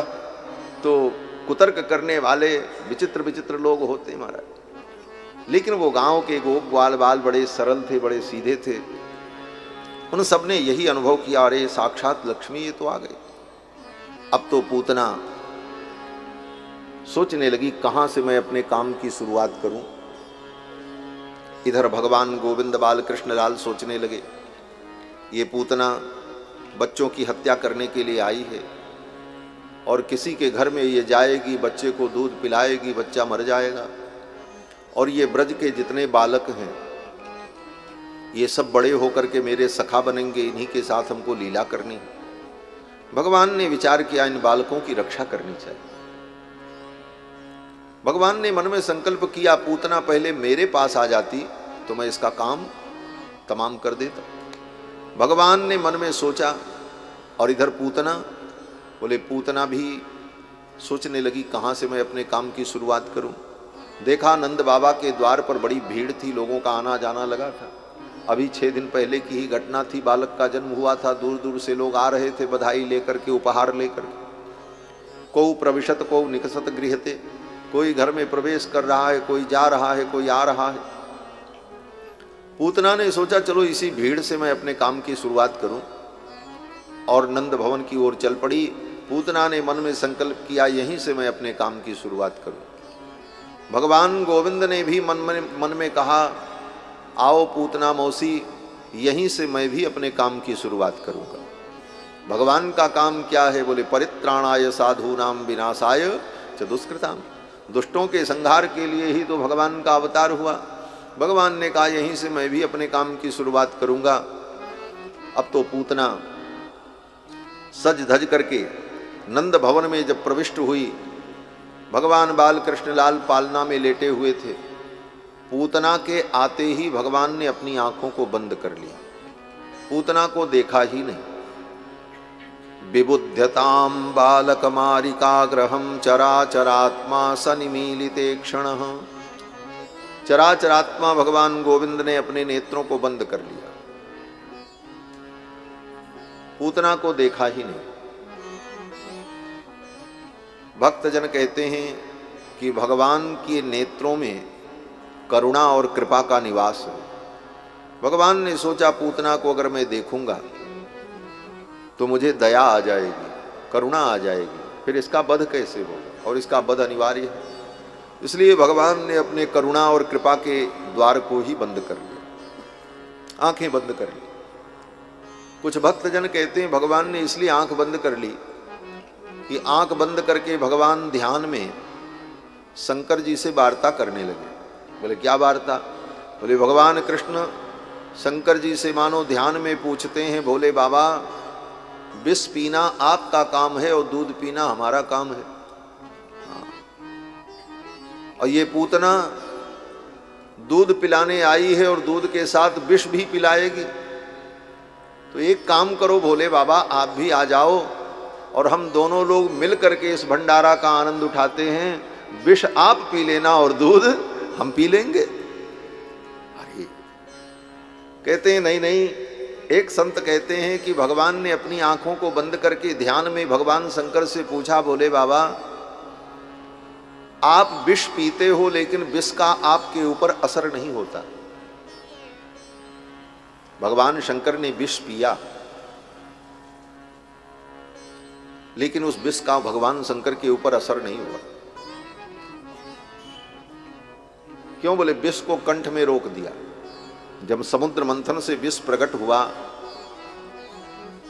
तो भगवान शंकर ने उस विष को अपने हाथ में लेकर के पी लिया। ततः करतली कृत्य व्यापी हालाहलम विषम। वेद व्यास जी कहते हैं उस हालाहल विष को, समुद्र से जो विष प्रकट हुआ था उसका नाम था हालाहल विष। वो भी बड़ा भयानक विष होता है जो समुद्र मंथन से प्रकट हुआ। तो भगवान शंकर ने करतल में लिया। ततः करतली कृत्य व्यापी हालाहलम विषम अभक्षयन महादेव। भगवान महादेव ने उस विष को पिया। पी तो लिया विष। भगवान शंकर ने सोचा अब ये विष अगर भीतर चला गया तो अपना नुकसान हो जाएगा। जहर जहर है, और बाहर निकाल दें तो विश्व का नुकसान हो जाएगा, संसार मर जाएगा। तो विश्वनाथ ने उस विष को अपने कंठ में ही रख लिया, न भीतर जाने दिया न बाहर जाने दिया, और कंठ में विष को धारण कर लिया। लोगों ने कहा विष पी लिया, अब क्या होगा? बोले कुछ नहीं होगा। ऊपर से विष को पिया और हृदय में कौन बैठे हैं? बोले राम। भगवान शंकर ने कहा इधर से विष उधर से राम, दोनों मिलकर के हो गए विश्राम। हमको कोई चिंता नहीं है, हम तो विश्राम में हैं, आनंद में हैं। ये संसार का व्यवहार है। संसार में आए हो तो विष पीना पड़ेगा। ये संसार में, ये संसार समुद्र है, इसको समुद्र कहा जाता है। संसार सागर महाबड़वा मुखाग्नि, ये संसार सागर है।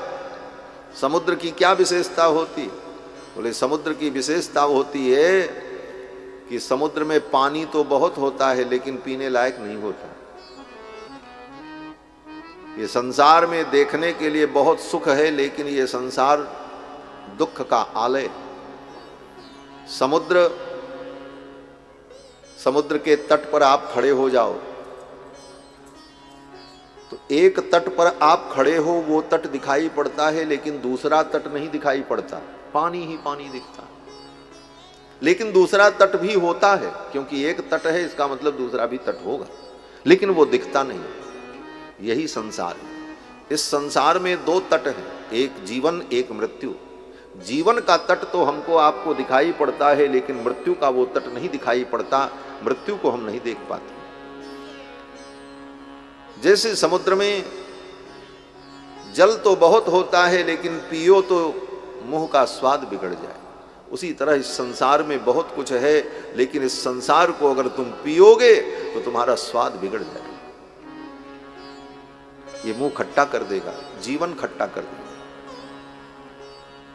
तो क्या करें? बोले ये संसार समुद्र से ही विष प्रकट हुआ, समुद्र मंथन से ही तो विष निकला। इस समुद्र में रत्न के चक्कर में मंथन करोगे तो विष भी मिलेगा, लेकिन उस विष को क्या करें? बोले पीना पड़ेगा। तो क्या करें? बोले कैसे पिए? बोले उस विष को बाहर डालोगे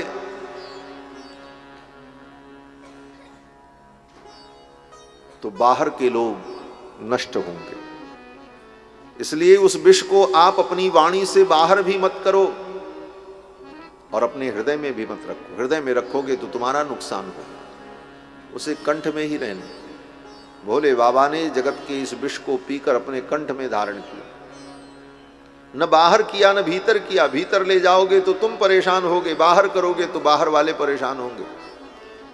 इसलिए विष को, जीवन में जो तुम्हारे विष है उस विष को कंठ में ही रहने दो, बाहर मत आने दो। ये भगवान शंकर की नीति है। ये सब तो कथा है, प्रसंग की ओर चलते हैं। भगवान ने मानो ध्यान में कहा भोले बाबा आ जाओ और आप विष पी लेना, मैं दूध पी लूंगा। अथवा किस विधि से आप विष पीते हो और आपके ऊपर विष का असर नहीं होता, वो विधि हमको भी बता दो। भगवान ने अपने नेत्रों को क्यों बंद किया? विबुध्यताम बालकमारिका ग्रहम चराचरात्मा सन्निमीलिते क्षणः। चराचरात्मा कृष्ण ने अपने नेत्रों को निमीलित कर लिया, बंद कर लिया। इस विषय को लेकर विद्वानों ने अनेक प्रकार के अर्थ और भाव अनुभव किए। एक भाव यह भी है कि पूतना कपट करके आई, अपने वास्तविक रूप को छिपाकर बनावटी रूप धारण करके आई, और बनावट को ही कपट कहा जाता है। जो बनावट आपके वास्तविक स्वरूप को छिपा दे उसे कपट कहते हैं, और भगवान को कपट अच्छा नहीं लगता। पूतना जैसे थी वैसे ही भगवान के सामने आती तो शायद भगवान अपनी दृष्टि से उस पूतना को देखते, भगवान की दृष्टि उस पर पड़ती। लेकिन पूतना ने भगवान से कपट किया और भगवान को कपट अच्छा नहीं लगा। निर्मल मन जन सो मोहि पावा, निर्मल मन जन सो मोहि पावा, मोहि कपट छल छिद्र न भावा, मोहि कपट छल छिद्र न भावा, निर्मल मन जन सो मोहि पावा, निर्मल मन जन सो मोहि पावा। निर्मल मन जन सो मोहि भगवान को निर्मल मन व्यक्ति अच्छा लगता है। निर्मल मन जन सो मोहि पावा, मोहि कपट छल छिद्र न भावा। कपट और छल छिद्र भगवान को अच्छा नहीं लगता, और ये कपट हम त्याग नहीं पाते। संसार से कपट करो, परंतु भगवान से तो कपट मत करो। यद्यपि संसार से भी कपट नहीं करना चाहिए। कपट क्या है? बोले मन, वाणी और कर्म, इन तीनों में अंतर हो, इसी का नाम कपट। जो मन सोचे वही वाणी से निकले, और जो वाणी से निकले वही हमारे जीवन की क्रिया में दिखाई पड़े। यह जो एकता है, ये शुद्ध आचरण। और मन कुछ सोचे और वाणी कुछ कह रही है और कर व्यक्ति कुछ रहा है, इसी का नाम कपट है। जहां पर शास्त्र में महात्मा और दुरात्मा का भेद बताया, वहां पर कहते हैं मनस्सेकम वचस्सेकम कर्मण्येकम महात्मनाम। महात्मा कौन है? ये लाल पीला कपड़ा पहनने वाले महात्मा हैं? बोले ना, मनस्सेकम वचस्सेकम कर्मण्येकम महात्मनाम। जिसका मन वचन कर्म एक हो, मन से जो सोचे वही वाणी से कहे, और जो वाणी से कहे वही उसके जीवन में दिखाई पड़े, ये महात्मा का लक्षण। और मनस्यन्यत वचस्यन्यत कर्मण्यन्यत दुरात्मनाम। मन कुछ कह रहा है, वाणी से कुछ निकल रहा है, और जीवन में उसके कुछ और दिखाई पड़ रहा है। दूसरे को उपदेश दो वैराग्य का और स्वयं वैराग्य नहीं। दूसरे को बड़ी ज्ञान की बात बताओ और तुम्हारा आचरण उससे भी हीन हो। पर उपदेश कुशल बहु तेरे, जे आचरण ते नर न घनेरे।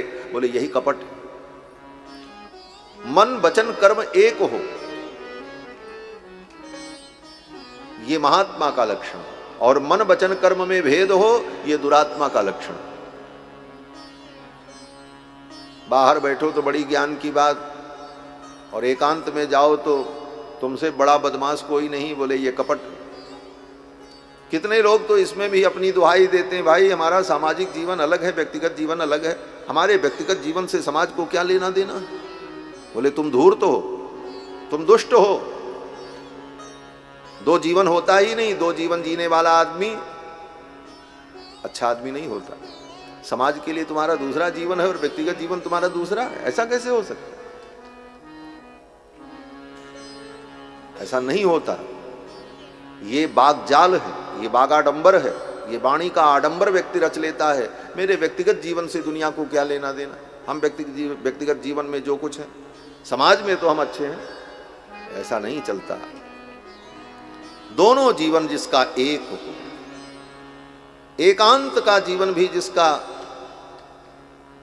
पवित्र हो, और बाह्य जीवन अनेकांत जीवन भी जिसका पवित्र हो। एकांत अनेकांत दोनों जीवन जिसका शुचि और पवित्रता से युक्त हो, वही सत्पुरुष कहलाता है। मनस्सेकम वचस्सेकम कर्मण्येकम महात्मनाम, मनस्यन्यत वचस्यन्यत कर्मण्यन्यत दुरात्मना।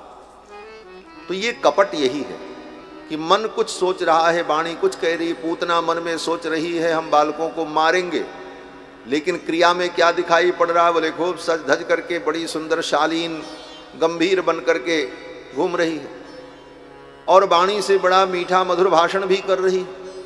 तो ये कपट। कपट भगवान को अच्छा नहीं लगता।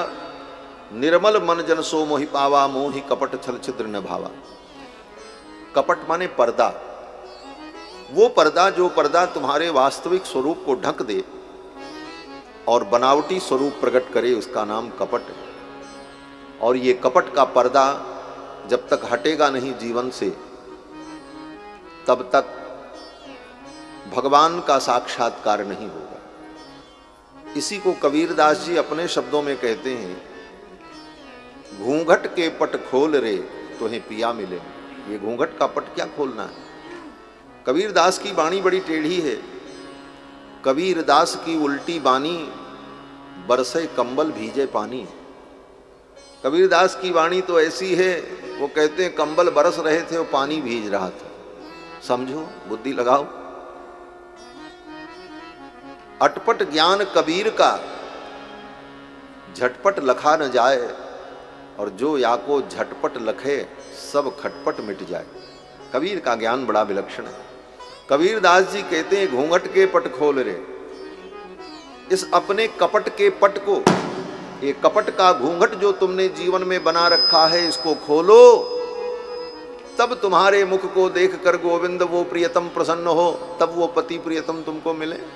घूंघट के पट खोल रे तो ये पिया मिलेंगे। घूंघट के पट खोल रे तो ये पिया मिलेंगे। घूंघट के पट खोल रे तो ये पिया मिलेंगे। घूंघट के पट खोल रे तो ये पिया मिलेंगे। घट घट में तोरे साईं बसत है, घट घट में तोरे साईं बसत है। कटु बचन मत बोले रे, कटु बचन मत बोले रे। कटु बचन मत बोले रे तो ये पिया मिलेंगे। घूंघट के पट खोल रे तो ये पिया मिलेंगे। घूंघट के पट खोल रे तो ये पिया मिलेंगे। धन जो बन का गर्व न कीजे, धन जो बन का गर्व न कीजे। झूठा इसका मोल रे, झूठा इसका मोल रे। हाँ झूठा इसका मोल रे तो ये पिया मिलेंगे। घूंघट के पट खोल रे तो ये पिया मिलेंगे। घूंघट के पट खोल रे तो ये पिया मिलेंगे। सोनी मंदिर दिया जला रे, सोनी मंदिर दिया जला रे। आसन से मत डोले रे, आसन से मत डोल रे। आसन से मत डोले रे तो ये पिया मिलेंगे। घूंघट के पट खोल रे तो ये पिया मिलेंगे। घूंघट के पट खोल रे तो ये पिया मिले तो ये पिया मिले तो ये पिया मिले। घूंघट के पट खोल रे तोहे पिया मिलेंगे। ये घूंघट का पट खोलना क्या है? बोले जीवन में हमारे जो कपट है, जो बनावटी आचरण है, वह दूर हो जाए। हमारा जीवन सरल, सहज, निर्मल, पारदर्शी हो जाए। घूंघट के पट खोल रे तोहे पिया मिलेंगे। पूतना कपट करके आई, इसलिए भगवान ने पूतना की ओर देखा ही नहीं, आंखों को बंद कर लिया। विबुध्यताम बालकमारिकाग्रहम चराचरात्मा सनिमीलिते क्षणः। चराचरात्मा भगवान गोविंद ने अपने नेत्रों को निमीलित कर लिया, बंद कर लिया। पूतना आई और चट्ट से बाल कृष्ण लाल को गोद में उठा लिया। यशोदा और रोहिणी दोनों माताएं वहीं खड़ी थी, लेकिन रोक नहीं पाई। कारण बोले बरस्त्रियम तत्प्रभया च धर्षिते निरीक्षमाणे जननी ह्यतिष्ठताम। वहीं खड़ी यशोदा रोहिणी दोनों देख रही थी और पूतना ने चट्ट से कन्हैया को, लाल जी को गोद में उठा लिया। क्यों नहीं रोक पाई? सुखदेव जी कहते हैं, राजन बरस्त्रियम तत्प्रभया ही धर्षिते। इतना श्रृंगार करके सज धज करके आई थी नख से सिक तक, यशोदा रानी अभिभूत हो गई, कोई बहुत बड़े घर की है। अगर मैं इसे टोक दूंगी, मेरे बालक को तू क्यों उठा रही है, तो कहीं बुरा न मान जाए, नाराज न हो जाए। इस संकोच के कारण यशोदा और रोहिणी उसे रोक नहीं पाई और उसने चट्ट से गोविंद को गोद में उठा लिया और उठा करके वहीं आंगन में बैठ गई और अपने आंचल से कन्हैया को ढका और अपना स्तन, कंचुकी खोलकर अपना स्तन लाल जी के मुख में दे दिया। तस्मिन् स्तनम दुर्जर वीर्यमुल्बणम घोरांकमादाय शिशोर्ददावथ। विष से बुझे हुए अपने पयोधर को पूतना ने जब लाल जी के मुख में दिया तो भगवान श्याम सुंदर ने क्या किया? सुखदेव जी कहते हैं, राजन भगवान ने अपने नन्हे नन्हे हाथ से पूतना के पयोधर को कस करके पकड़ लिया। जैसे बच्चा जब माँ का दूध पीता है तो अपने दोनों हाथ को माँ के स्तन पर रखकर आंख बंद करके निश्चिंत होकर के गुटुर गुटुर दूध पीता, भगवान भी ऐसे ही गाढ़म कराभ्याम भगवान प्रपीड्यतत्। भगवान ने अपने दोनों हाथों से पूतना के पयोधर को कस करके पकड़ लिया। गाढ़म कराभ्याम भगवान प्रपीड्यतत् प्राणैः समम रोष समन्वितोपिवत। रोष से समन्वित होकर भगवान पूतना के दूध के साथ साथ उसके प्राण को भी पीने लगे। अब महाराज, कस करके भगवान ने पूतना को क्यों पकड़ लिया?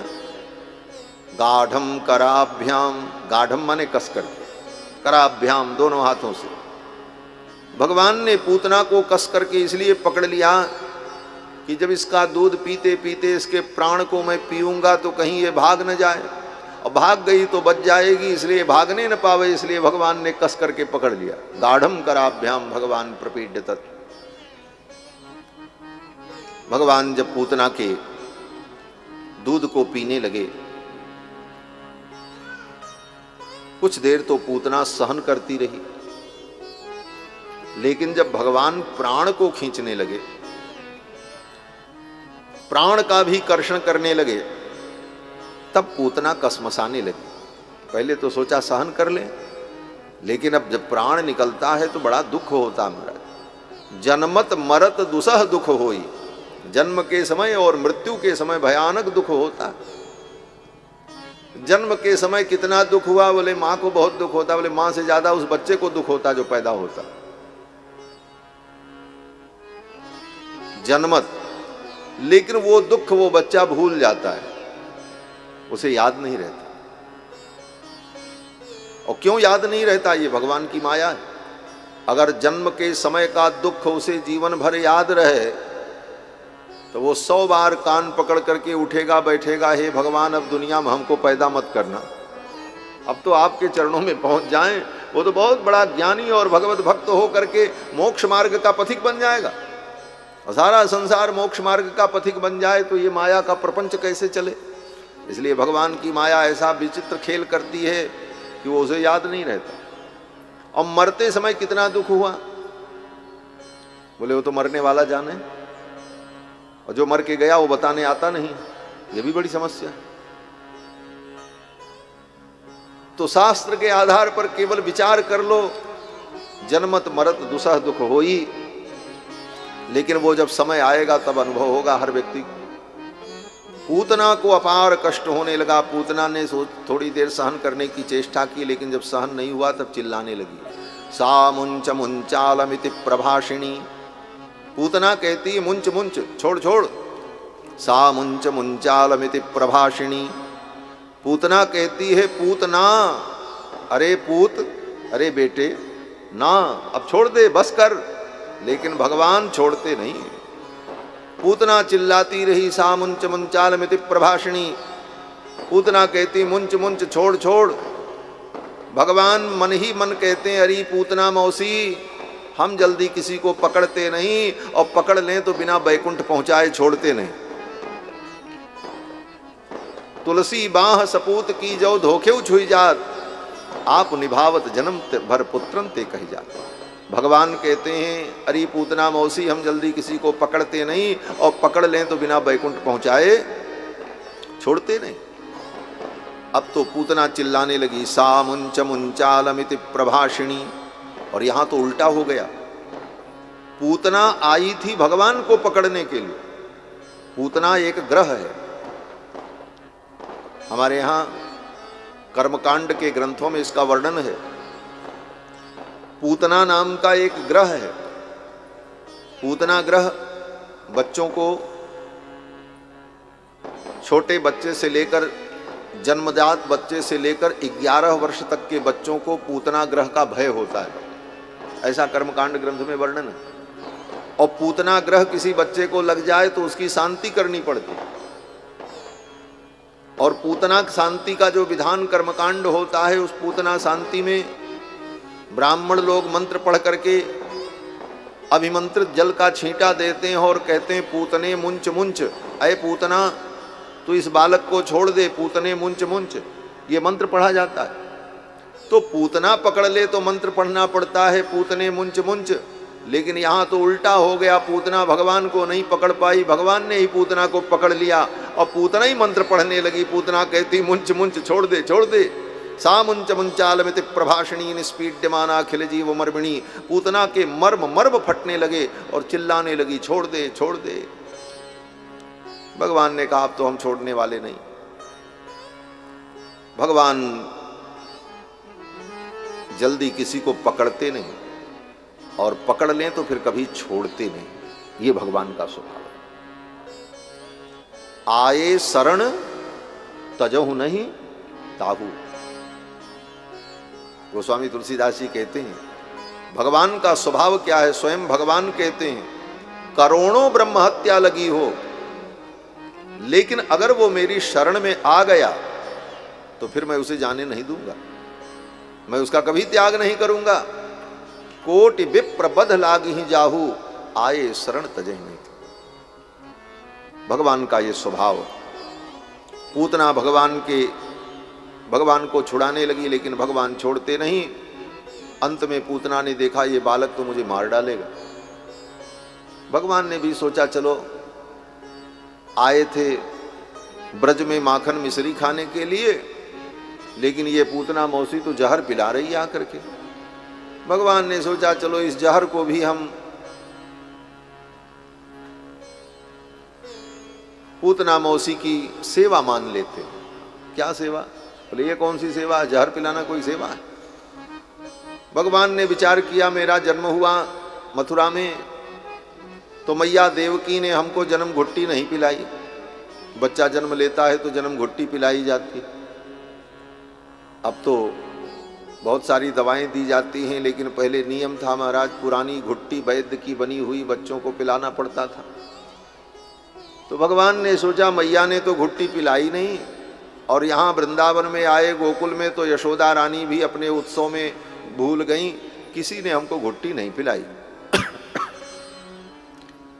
लेकिन पूतना मौसी हमको घुट्टी पिलाने आई। घुट्टी बड़ी कड़वी होती है, बच्चे पीते हैं तो मुंह बनाते हैं। भगवान ने कहा ये पूतना मौसी मानो घुट्टी पिलाने आई है और आज ऐसी घुट्टी पिएंगे।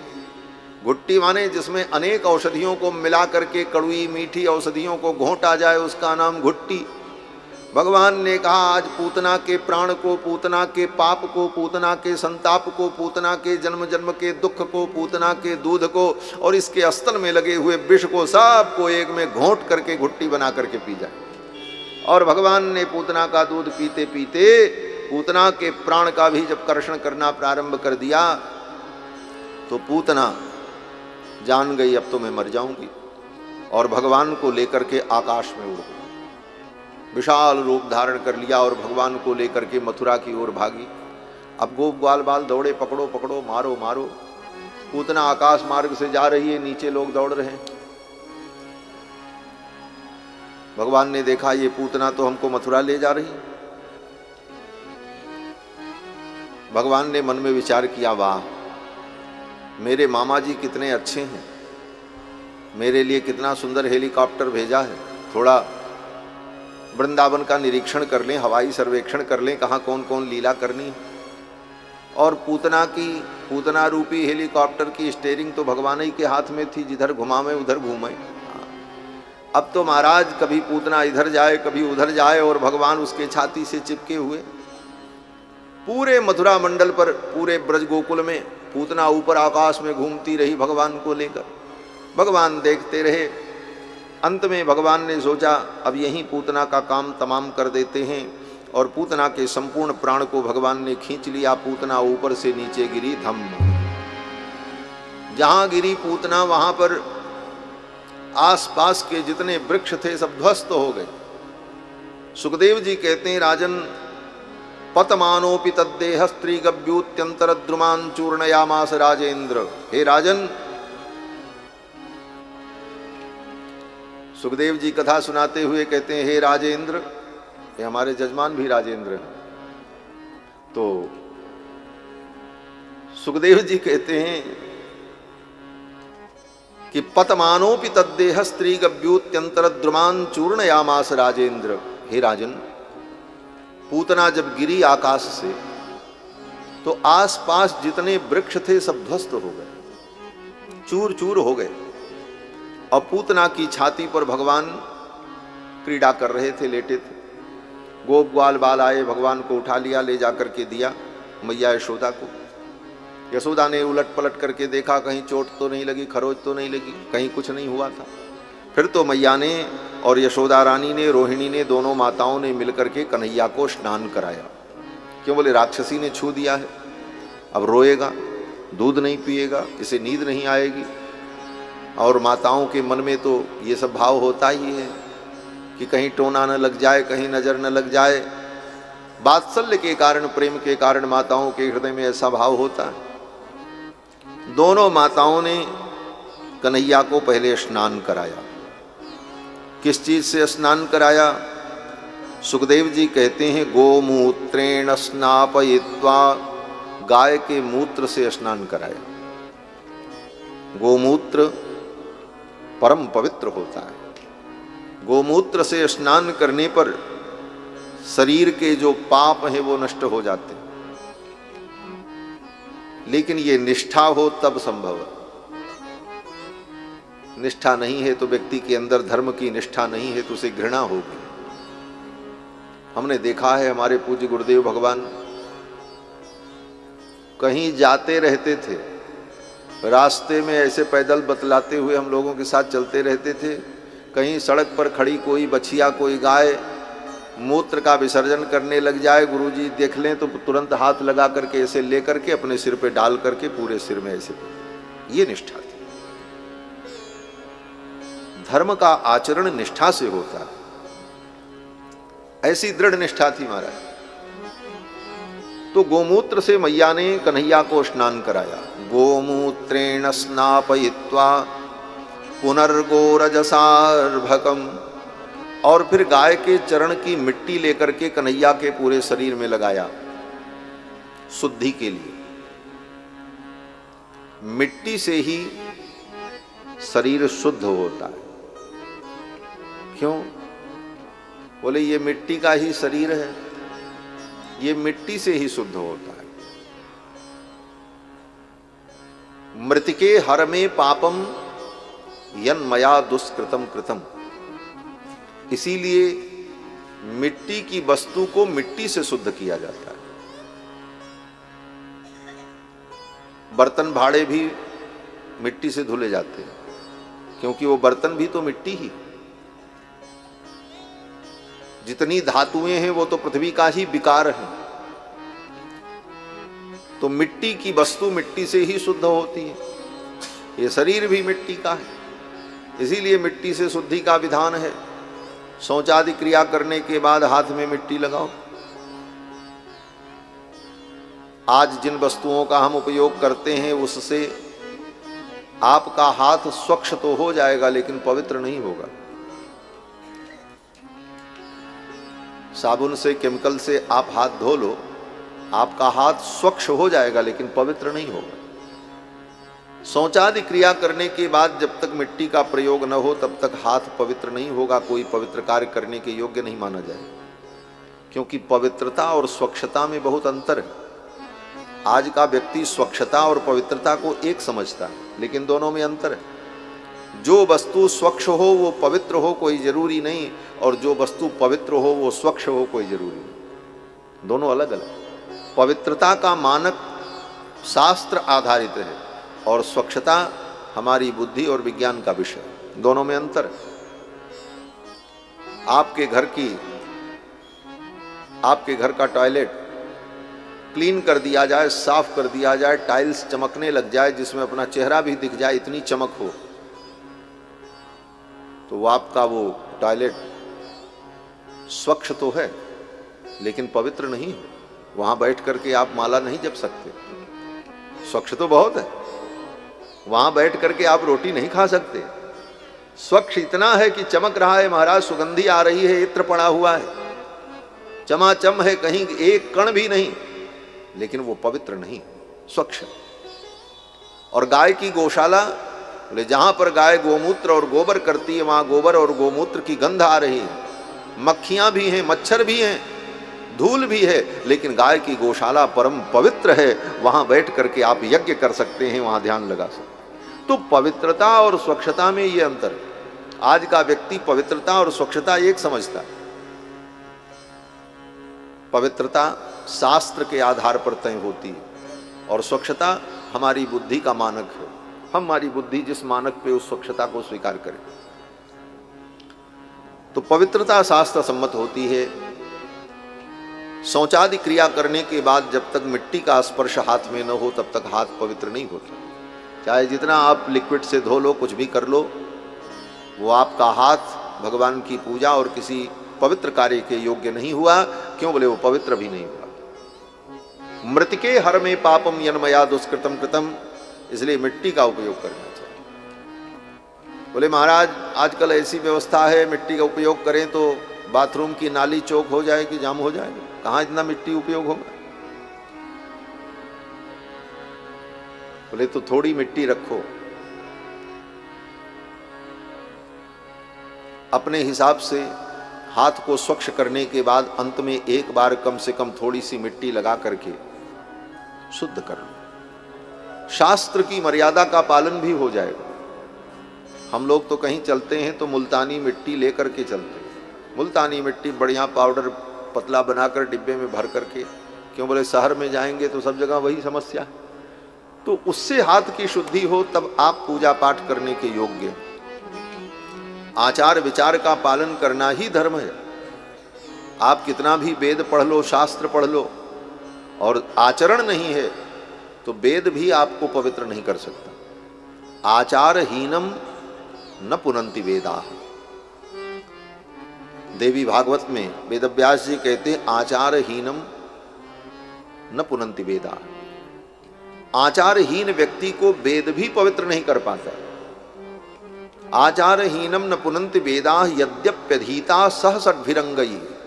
6 अंगों के सहित संपूर्ण वेद का वो अध्ययन कर ले, लेकिन आचारहीन अगर है तो वेद भी उसको पवित्र नहीं कर सकता।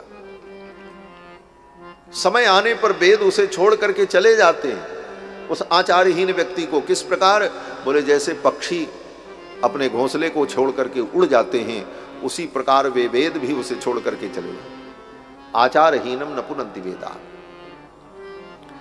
तो मैया ने कन्हैया को गोमूत्र से स्नान कराया और फिर गाय के चरण की मिट्टी से स्नान कराया, मिट्टी लगाई शरीर में, और फिर जमुना जल से स्नान कराया, और फिर गाय का गोबर लेकर के यशोदा रानी बैठ गई और कन्हैया के एक एक अंग में गाय के गोबर का टीका लगाया। सुखदेव जी कहते हैं कि रक्षाम चक्रुश्च सकृता द्वादशांगेषु नाम भी। भगवान का एक एक नाम लेकर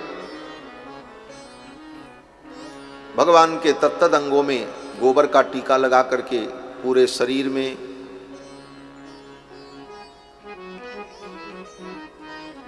भगवान के नाम से रक्षण किया। गोमय मंडित भाल कपोलम